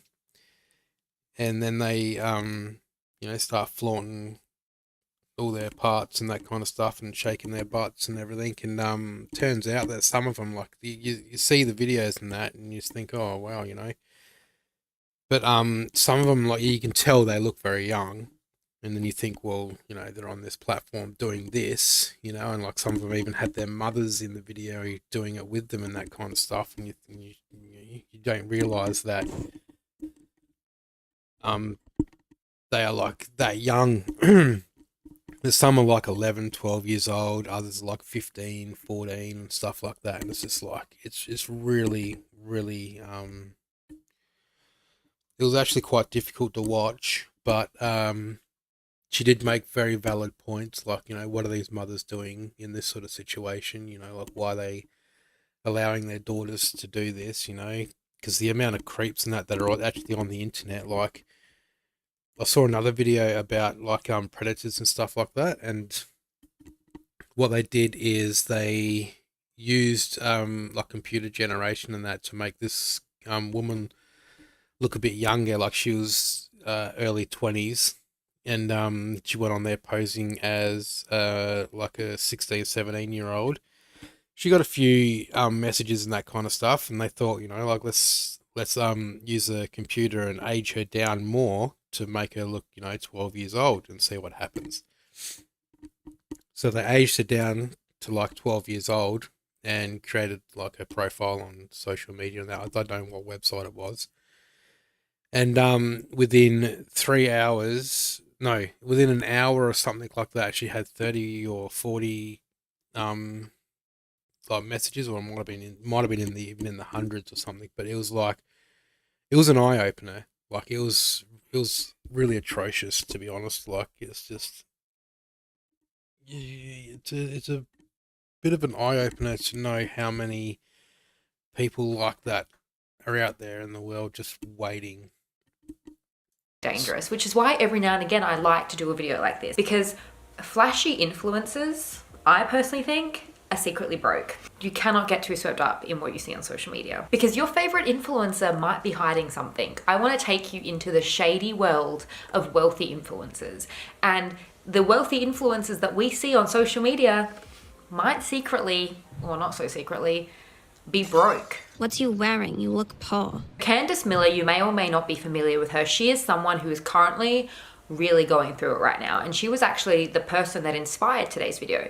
It was actually left in one of my most recent posts when I asked for recommendations for video ideas. Somebody left this comment, and I think it's now since been deleted, so I'm not gonna shout you out in case you don't want to be mentioned, but thank you so much for this video suggestion. And she's actually what has inspired this whole video today. And I'm not just going to be speaking about Candace Miller in today's video, I'm going to be speaking about other influencers as well. So we do have a bit to get to, but to first get started, I do want to focus on Candace Miller. So she is a popular influencer blogger. She is the co-founder of a lifestyle mummy blog called Mama and Tata. And it's actually now been basically wiped from the internet. If you try to look up her blog, if you try to find her on Instagram, on any social media platform, it's kind of eerie. You can still find remnants of her through Google Images or through interviews that she's done, but it's kind of eerie because her social media accounts and her blog has basically been completely wiped from the internet. And it's almost as if she never really existed. So if you were someone who followed Candace Miller, who was a fan of the Mama and Tata brand, I would love to hear from you in the comments down below. I'd love to know, and for you to share your experience as a viewer and as a follower of hers. Last month, her husband, Brandon Miller, actually passed away at the age of 43. And it's now being reported that at his time of passing, he was just over $15 million in debt. Now, again, this is all alleged. This has not been confirmed. Pure speculation on the internet. I feel the need to make that clear because I don't want to get sued. But these are claims that are being alleged in the media that at the time of his death, he was millions of dollars in debt. But looking from the outside, you would potentially never suspect that. Looking at some of the photos of him and his wife together, some of the photos... How do you get that far in debt? Like, that's a lot. That's massive amounts. He has just a bit of a sad look in his eye. He looks... It's like his smile doesn't really reach his eyes. Maybe I've just overanalyzed these images, it's very possible, but it's just kind of what I see now looking at these images after everything that's come out and it's being reported about this family. These reports did come out last month and there has been no confirmation, there is no statements made by the family or by anyone really. A lot of what's being reported is alleged, is speculation, and is just reports and claims from sources. But what is being alleged and what has actually taken place is incredibly sad. And I do want to take a moment to acknowledge that. I do not want to get swept up in what we're talking about today and forget that this is an actual family with an actual life who is dealing with something absolutely earth-shattering. So I do want to take a moment to really let that sink in because it's horrible. He has left behind a wife and 2 young girls. He had a family that now have to pick up the pieces and move forward without him.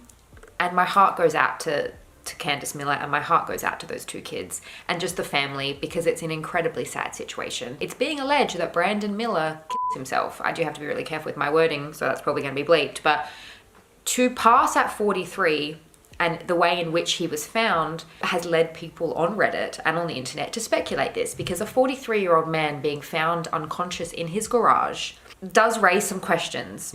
And now what's being reported about his massive amounts of debt, people are asking the question. And this all happened when his wife was out of town with the 2 girls. They were allegedly staying in a beautiful, luxurious hotel in the Amalfi Coast, and it was part of a larger European vacation that had taken place, and a lot of it was allegedly documented, heavily documented on her social media accounts that, like I said, unfortunately is now, I think, been basically wiped clean from the internet. I think she probably suspended her account. Maybe she's deleted it entirely. We don't know currently at this point of filming. The Millers basically live their lives between their beautiful $3 million Hampton home and their $11 million Park Avenue Manhattan home. They ran in very affluent circles. Candace Miller had been spotted and was allegedly friends with people like Mary-Kate and Ashley Olsen, Ivanka Trump, and she's cousins with Ariel Shaughnessy, the creator of Something Navy. It's being alleged that he was having a lot of trouble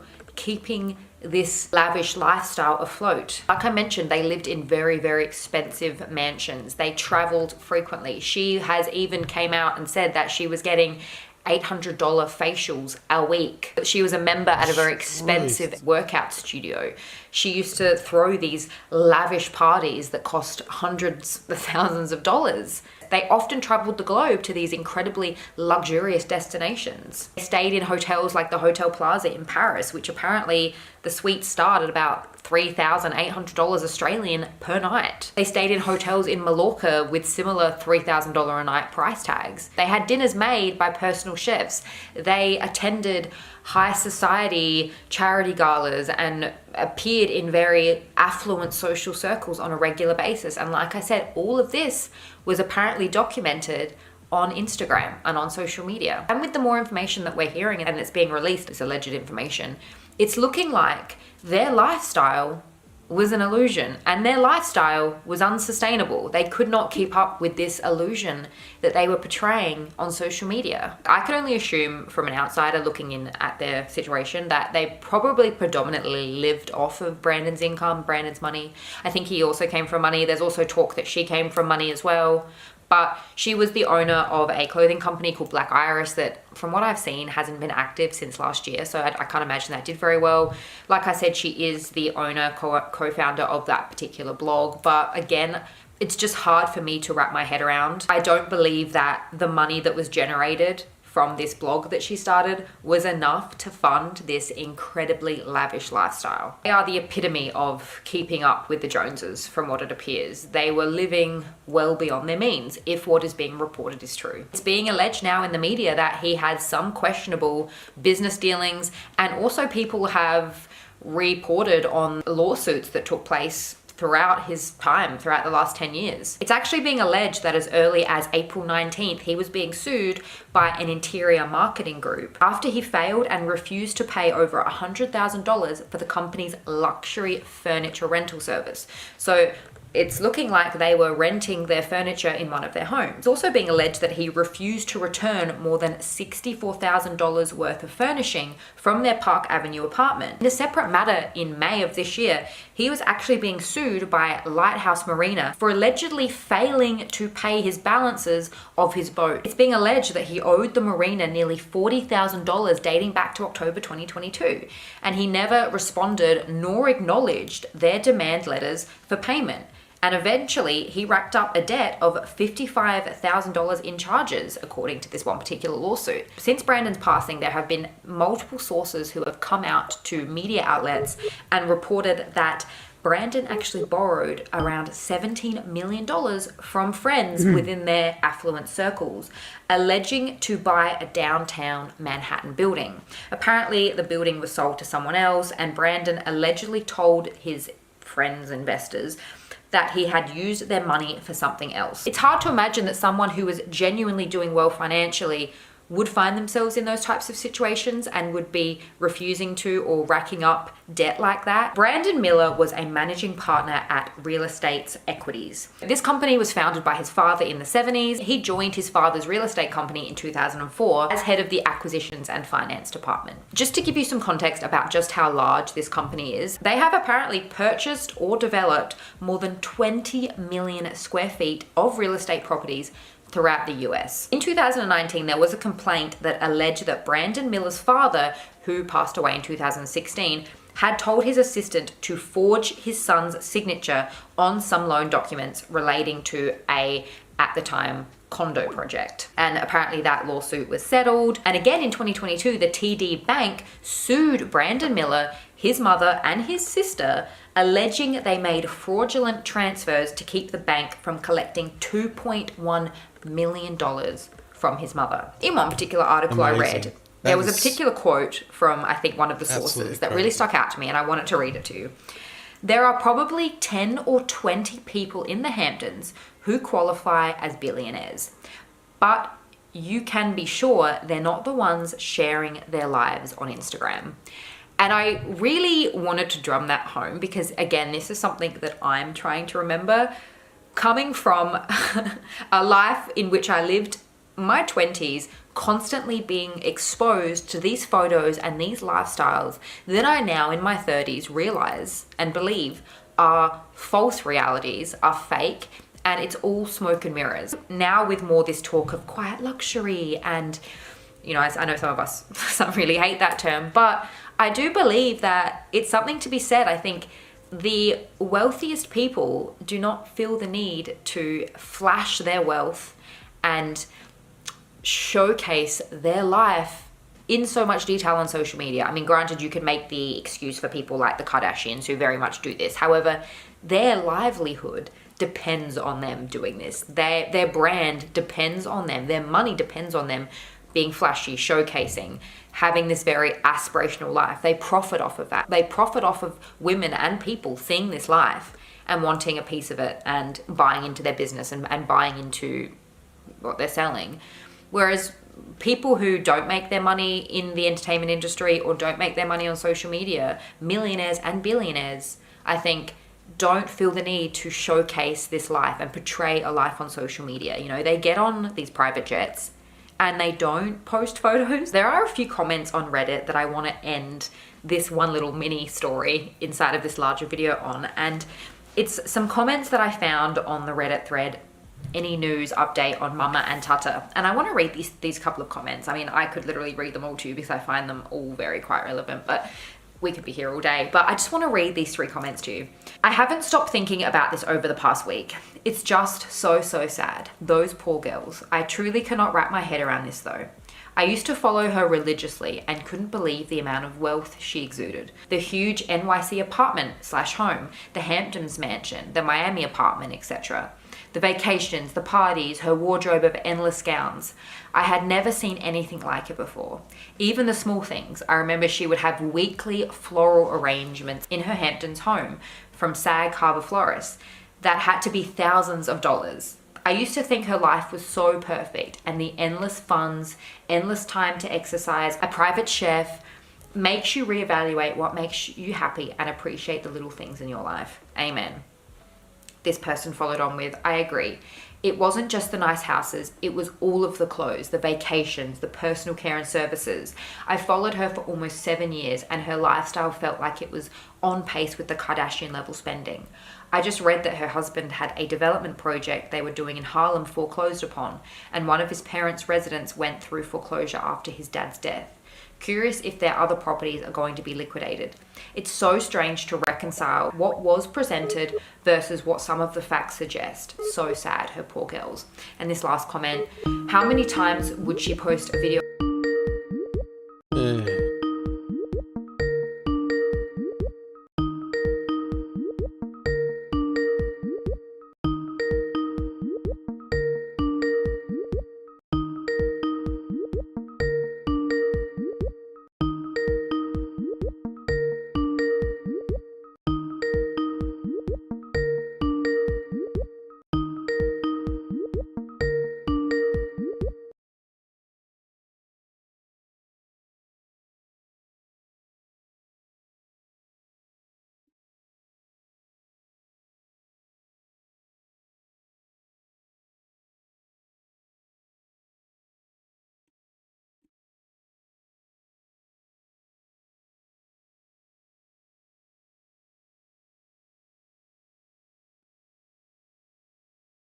Alright. I'm booting up Starcraft. I'll shift screens in a moment. Just gotta wait for it to start up so then I can set the graphics and stuff to it.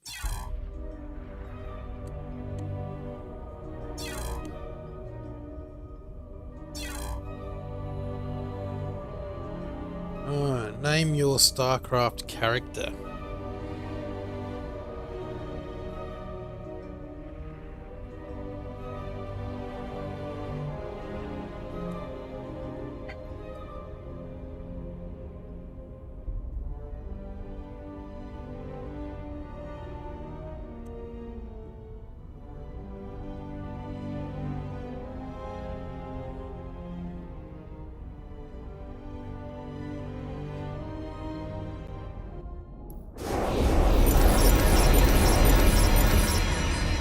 Wow.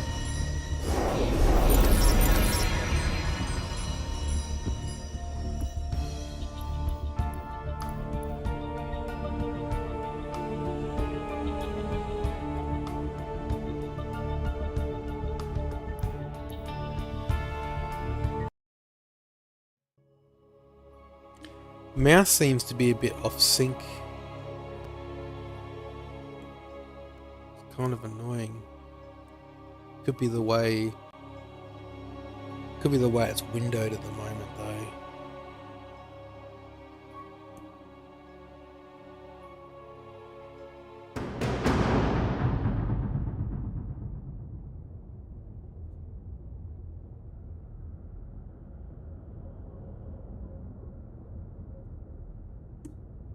Oh well.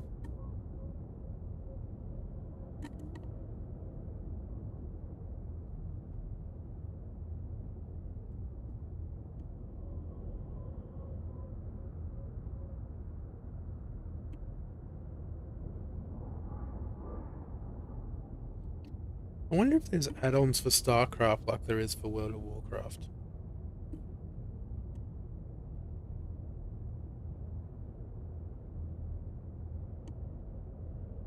That'd be good to know, I think.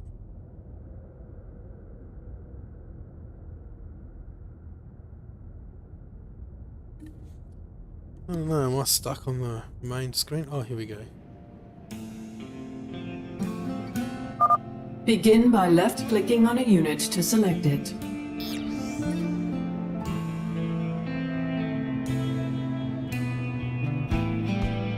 You gonna give me orders?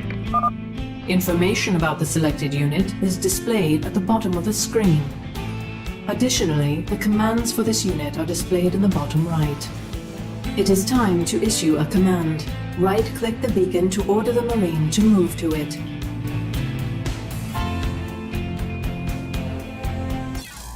Here we go. Well, my mouse is way off.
Oh, not bad. So now...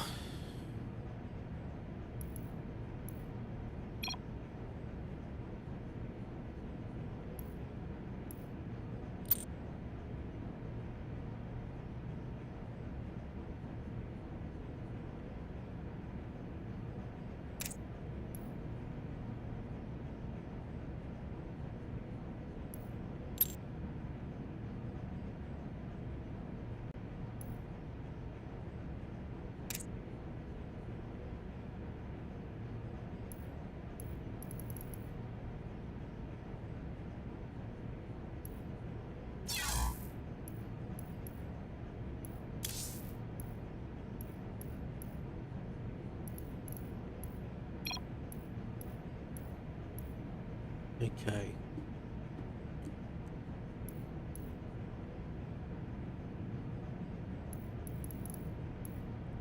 That's much better.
Go, go, go!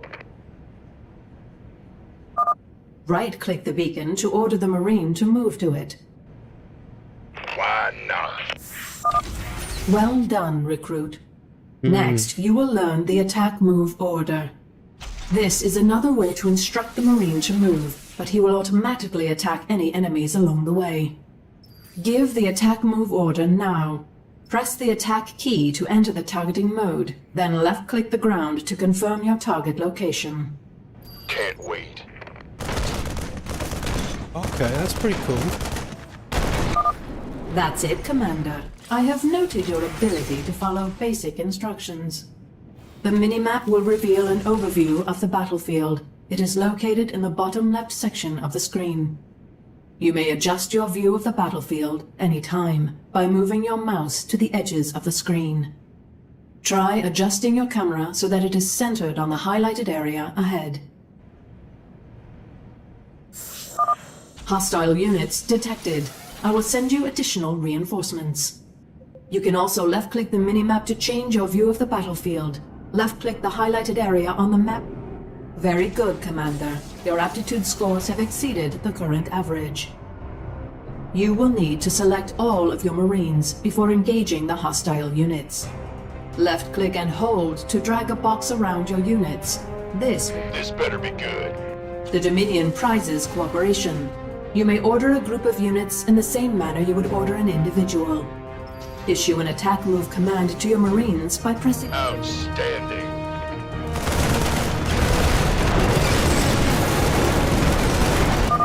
Your completion of this exercise has placed you in the 90th percentile of all Dominion recruits. Receiving transmission. Command simulation terminated. Listen up. We've got a situation that needs a commander, and you're the best recruit we've seen for months. What do you say? Ready for some field experience?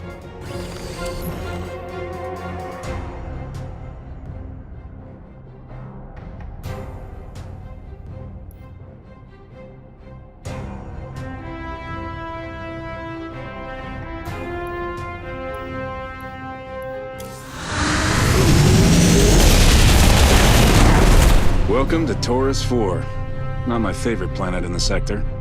Some of our science officers went out looking for Protoss artifacts last week, and those eggheads haven't returned yet. It can get ugly out there. I need you to establish a base and send out a search party. Your command center's landing now. You're gonna need some SCVs to handle your mining and construction. We're low on stored minerals, so let's get the SCVs gathering them.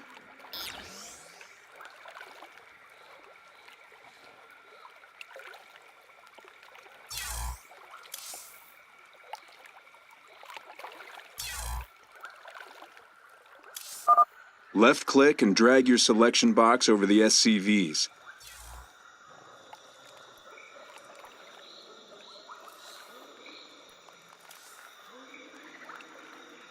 Then right-click a mineral cluster to get them to mine it.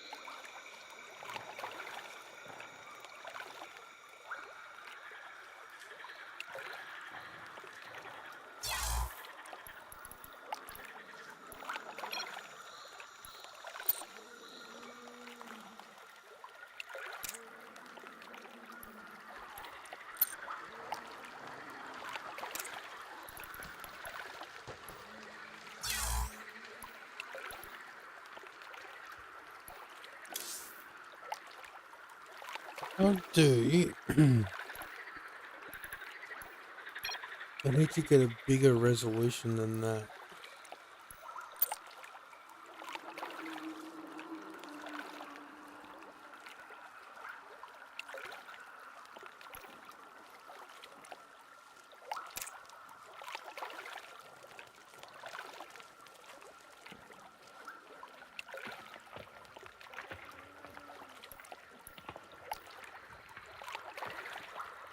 No valid solutions found.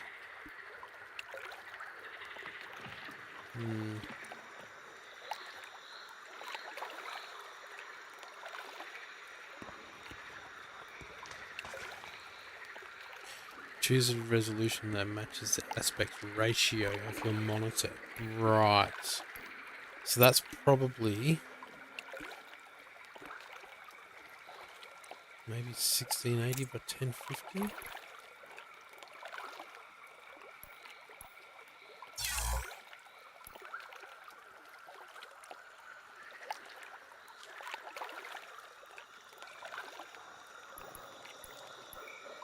That's definitely not it.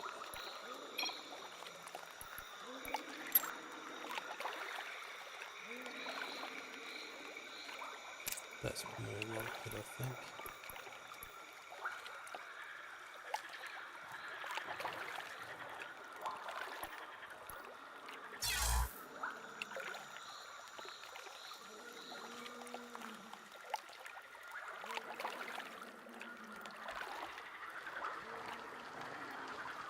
Wow, that's even worse.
Left-click and drag your selection box over the SCVs. Then right-click a mineral.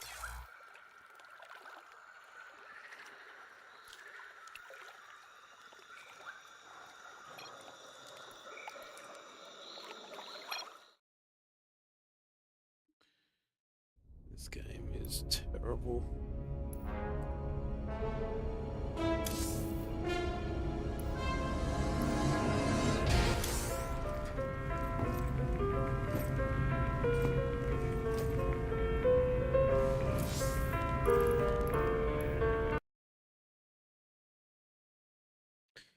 Not a good game, I have to say.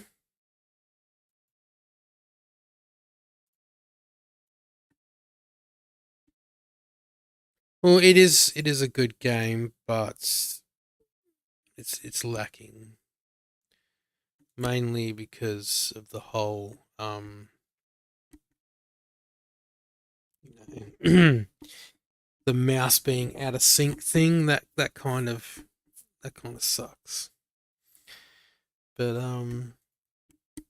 it would have been a really good game to play, but the mouse being out of sync was just a bit hard to deal with, I think.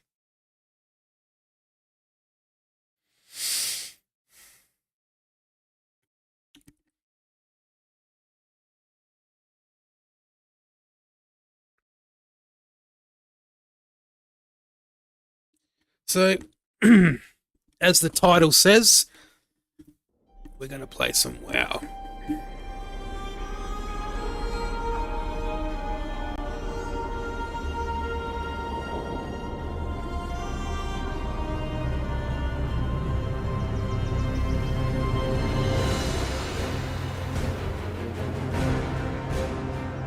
Alright, so I wanted to play my monk earlier today, so let's kick that off. So we got profile, global, private, filters.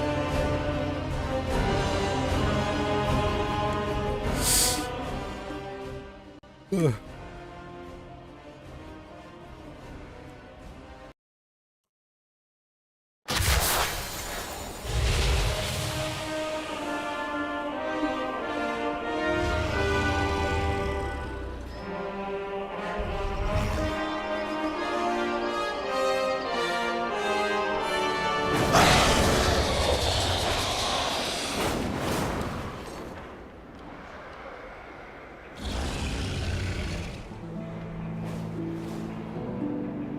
Don't worry, I've got all my stuff. I backed up my profiles and added them to what do you call it, GitHub. So just go along, just copy and paste each file.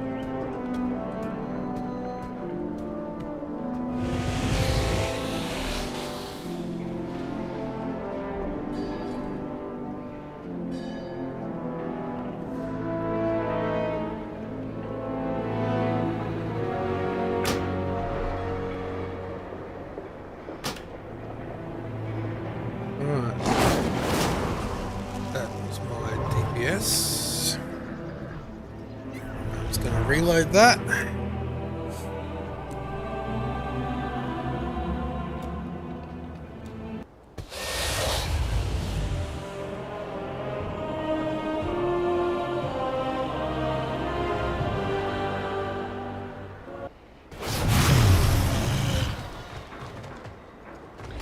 Awesome. So, because I am a healer, I need to create another profile, and then I'll copy from DPS, and then we'll reload the UI. Then we should be good to go. But I have to fix a couple of things first. Bags all good, fantastic. Unit frames, group units, and I want to turn these off.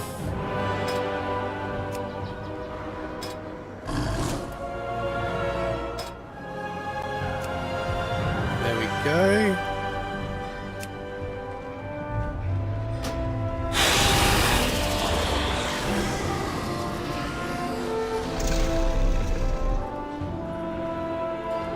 Now let's have a look at data text. What is going on? No, done with that. Let's see.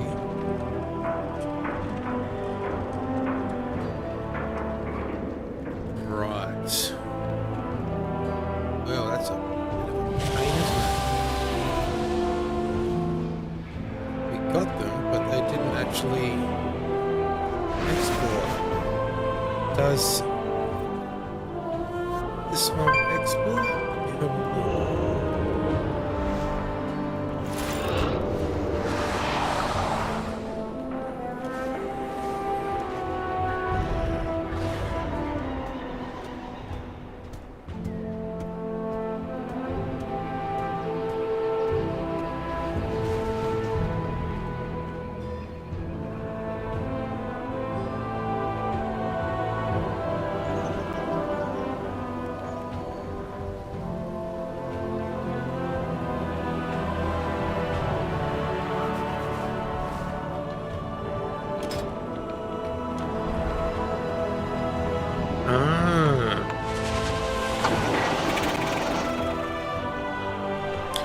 Okay.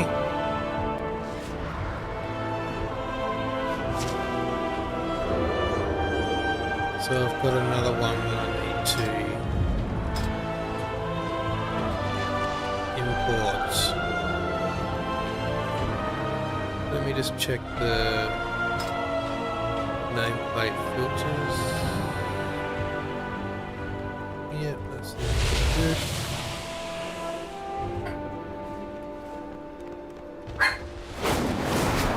It's enough for Zach.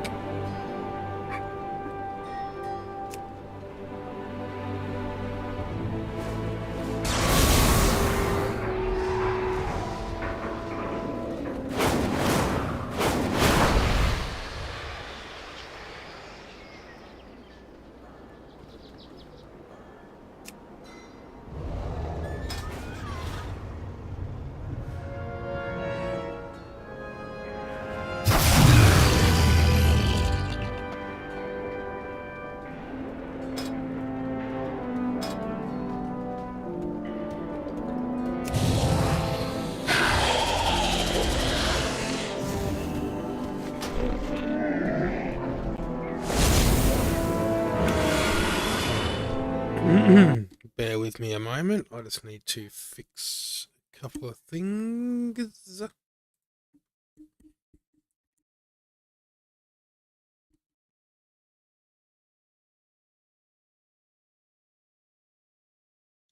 Where's my games?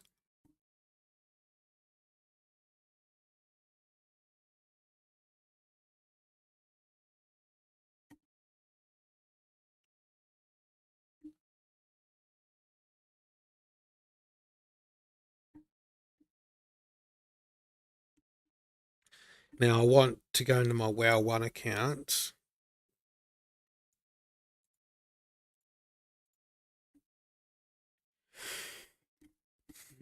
And then from my WoW 1 account, I want to export my Voodoo profile. And I want to export the data panels also.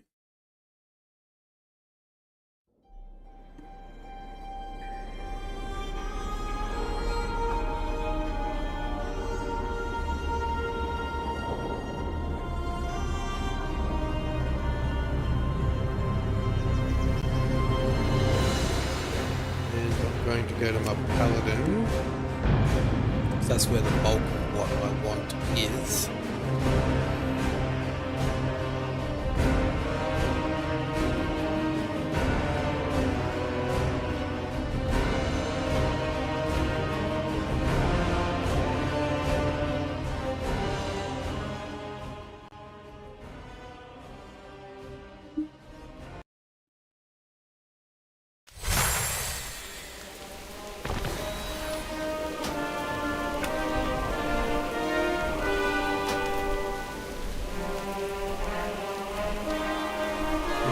So, when I come to cosmetic data panels,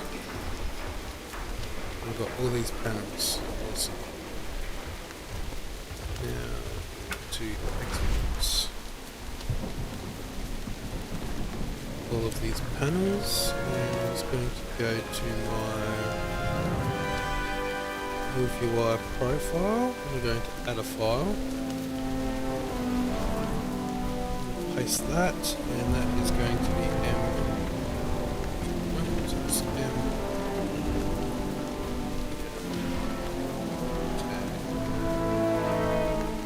Profile.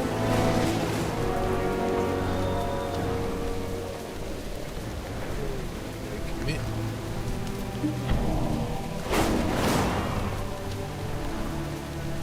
Should be that.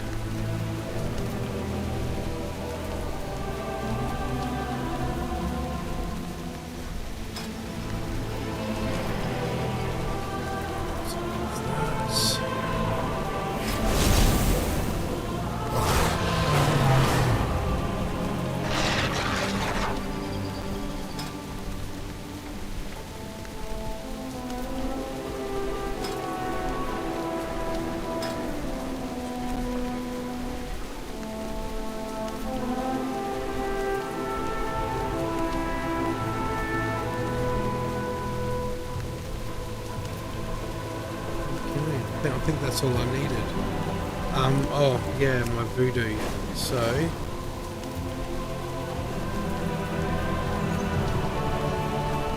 tools, export Voodoo.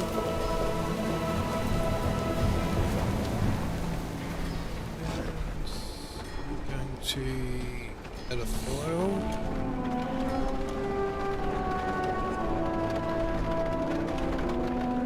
It's going to be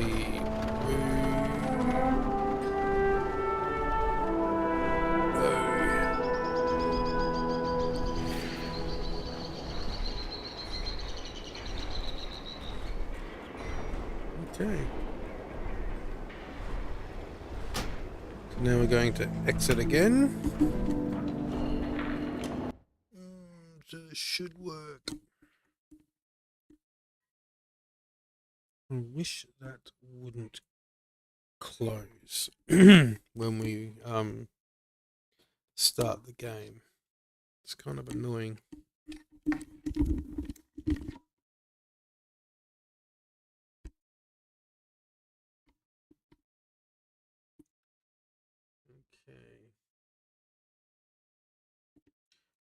Why is it asking me to update every time I open the app?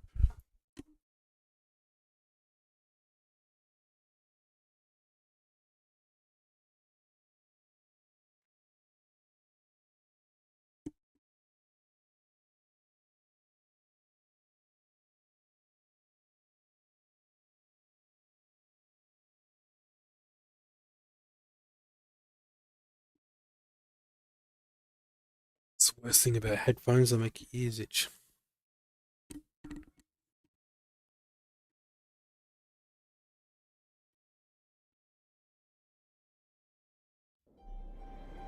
Zach!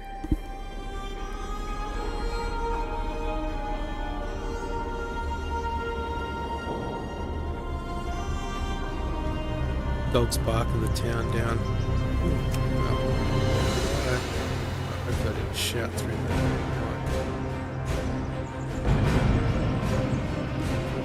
Embarrassing.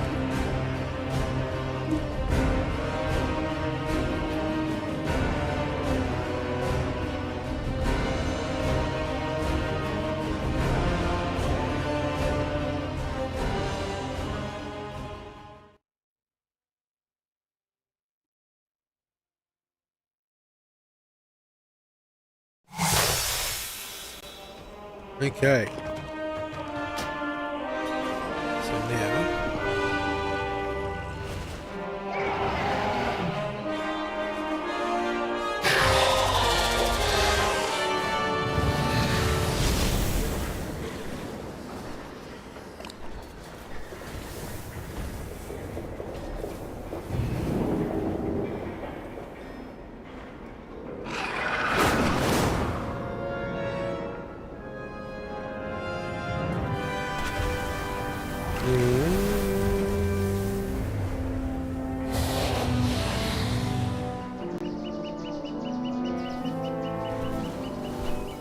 okay, so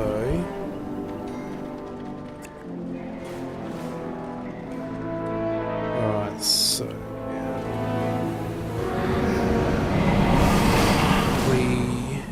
that's right. We're importing this. Data panels. And media tag profile.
Trucks again. Let's go to DPS profile. No. So now we're going to import.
Alright.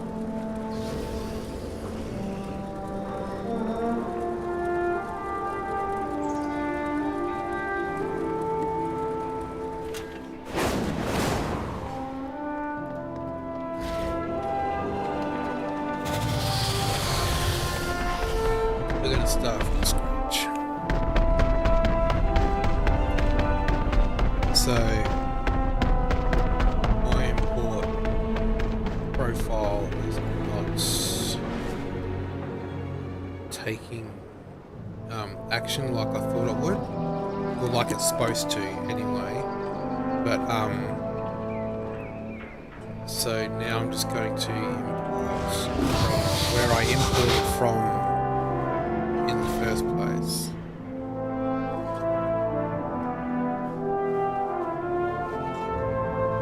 This is my cosmetic bar, it's good.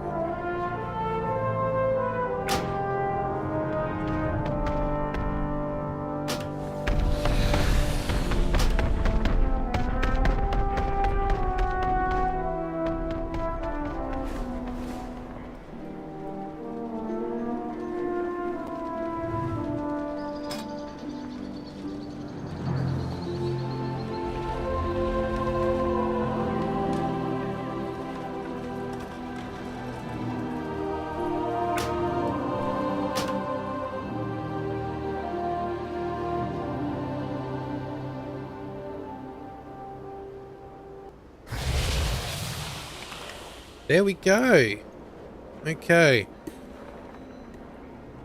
Now, now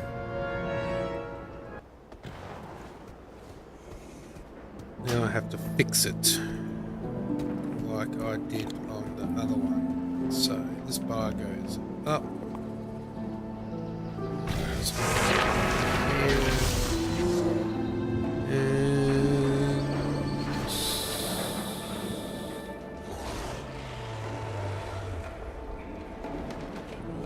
Comes over here.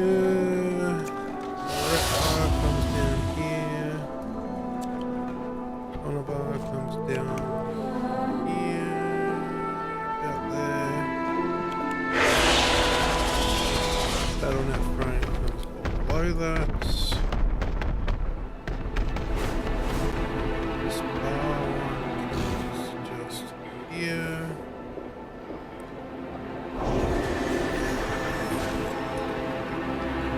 Excellent.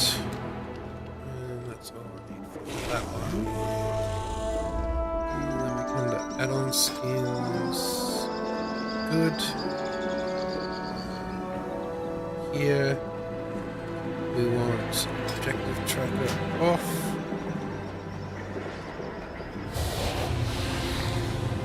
General welcome text off. AFK off.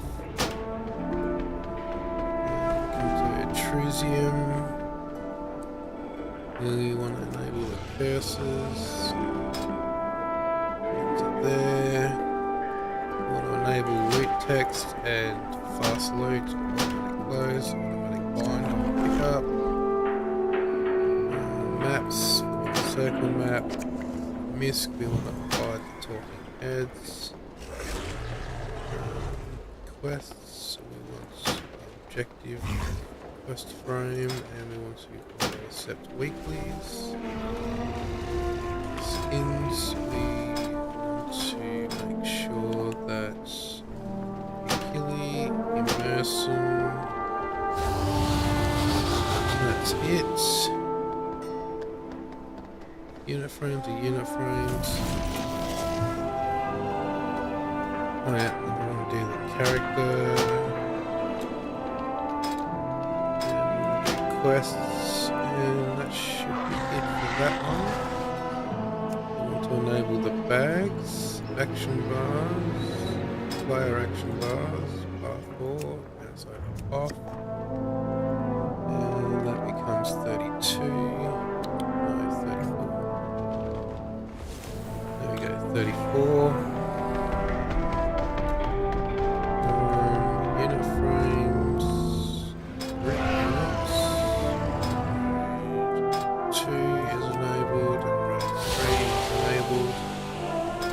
2 and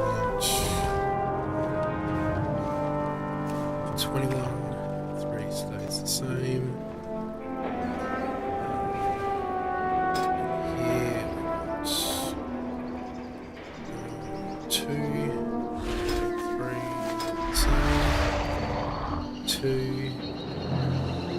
And go to movers. This comes here. This one comes here. Lock and raid 1. We've got to fix that too. So that comes 2.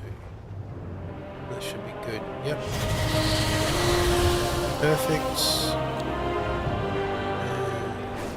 Set to reload. We'll have to double check.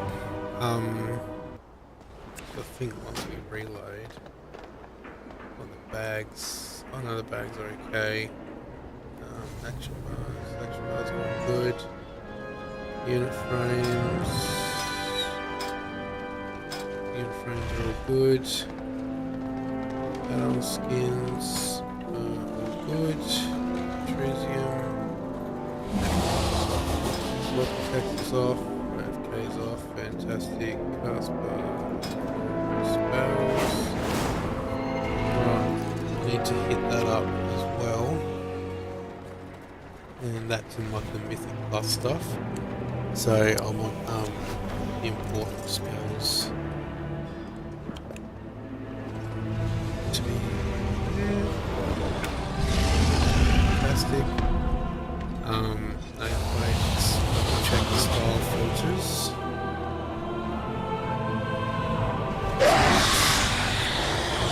And I actually wouldn't mind nameplate filter, import spells filter for the nameplate as well. So I'll add those. So they're going to fix up like the nameplate.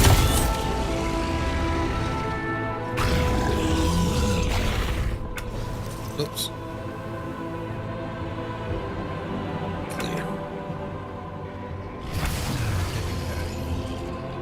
Now we should have a few extras in there. Excellent. General. Alright, so let's have a look at profiles. Alright, that's the MIUI 1. 7 actually. So if we close that. Oh, hang on. We got to do the movers and move the objective frame down to here. And I need to fix up the data texts on the panels, and it needs to be the background needs to be bigger, and currencies. So once the currencies are fixed, I need to fix up the micro bar. So I like to add the main things that you use to upgrade gear, and I like to have that on display and with the gold as well, so that way when I'm looking up to the left, I can see my gold instead of looking like right over far bottom corner, because that is actually, I got a quite large screen, so it's a fair way to look. I like to have war mode on, so that way I can see what's going on. And so this one is the left, and change calendar with game menu.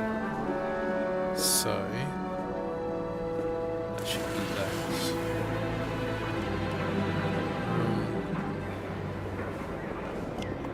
Also unit frames.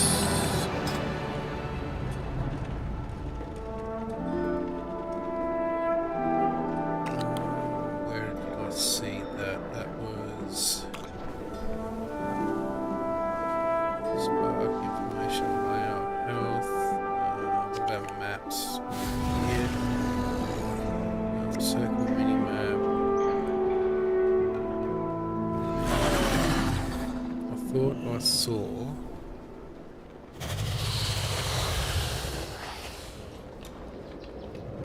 assist, quests,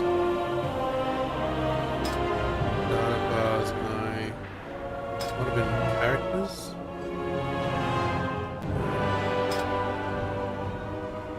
Probably L4. Other add-ons.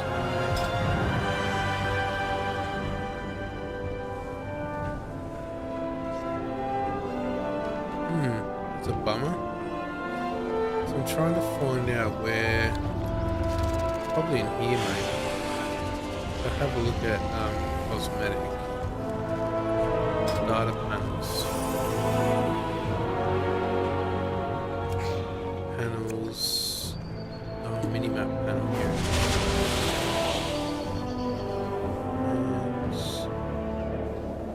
What happens if I turn that down from that?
Okay.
There is much to be done.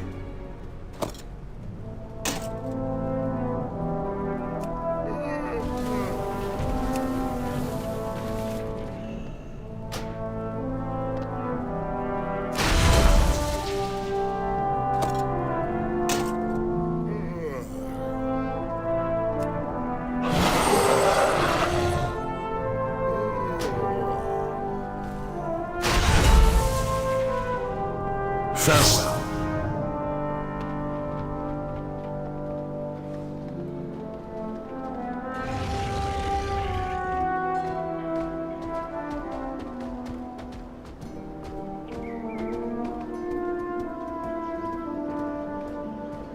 Alright, so I'm gonna be back a little bit later, so we've finally got everything all set up, so we're all good, we're ready to get everything going, so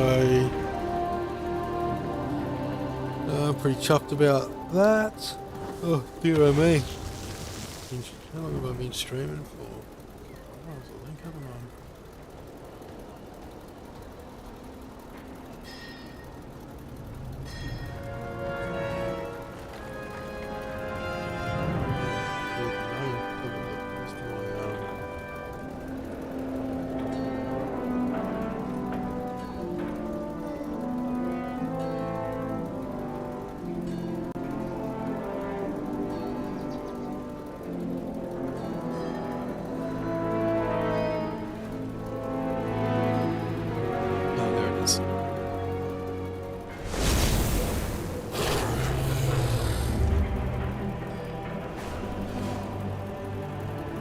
Well, 3 hours. Holy crap. Thanks for watching all, and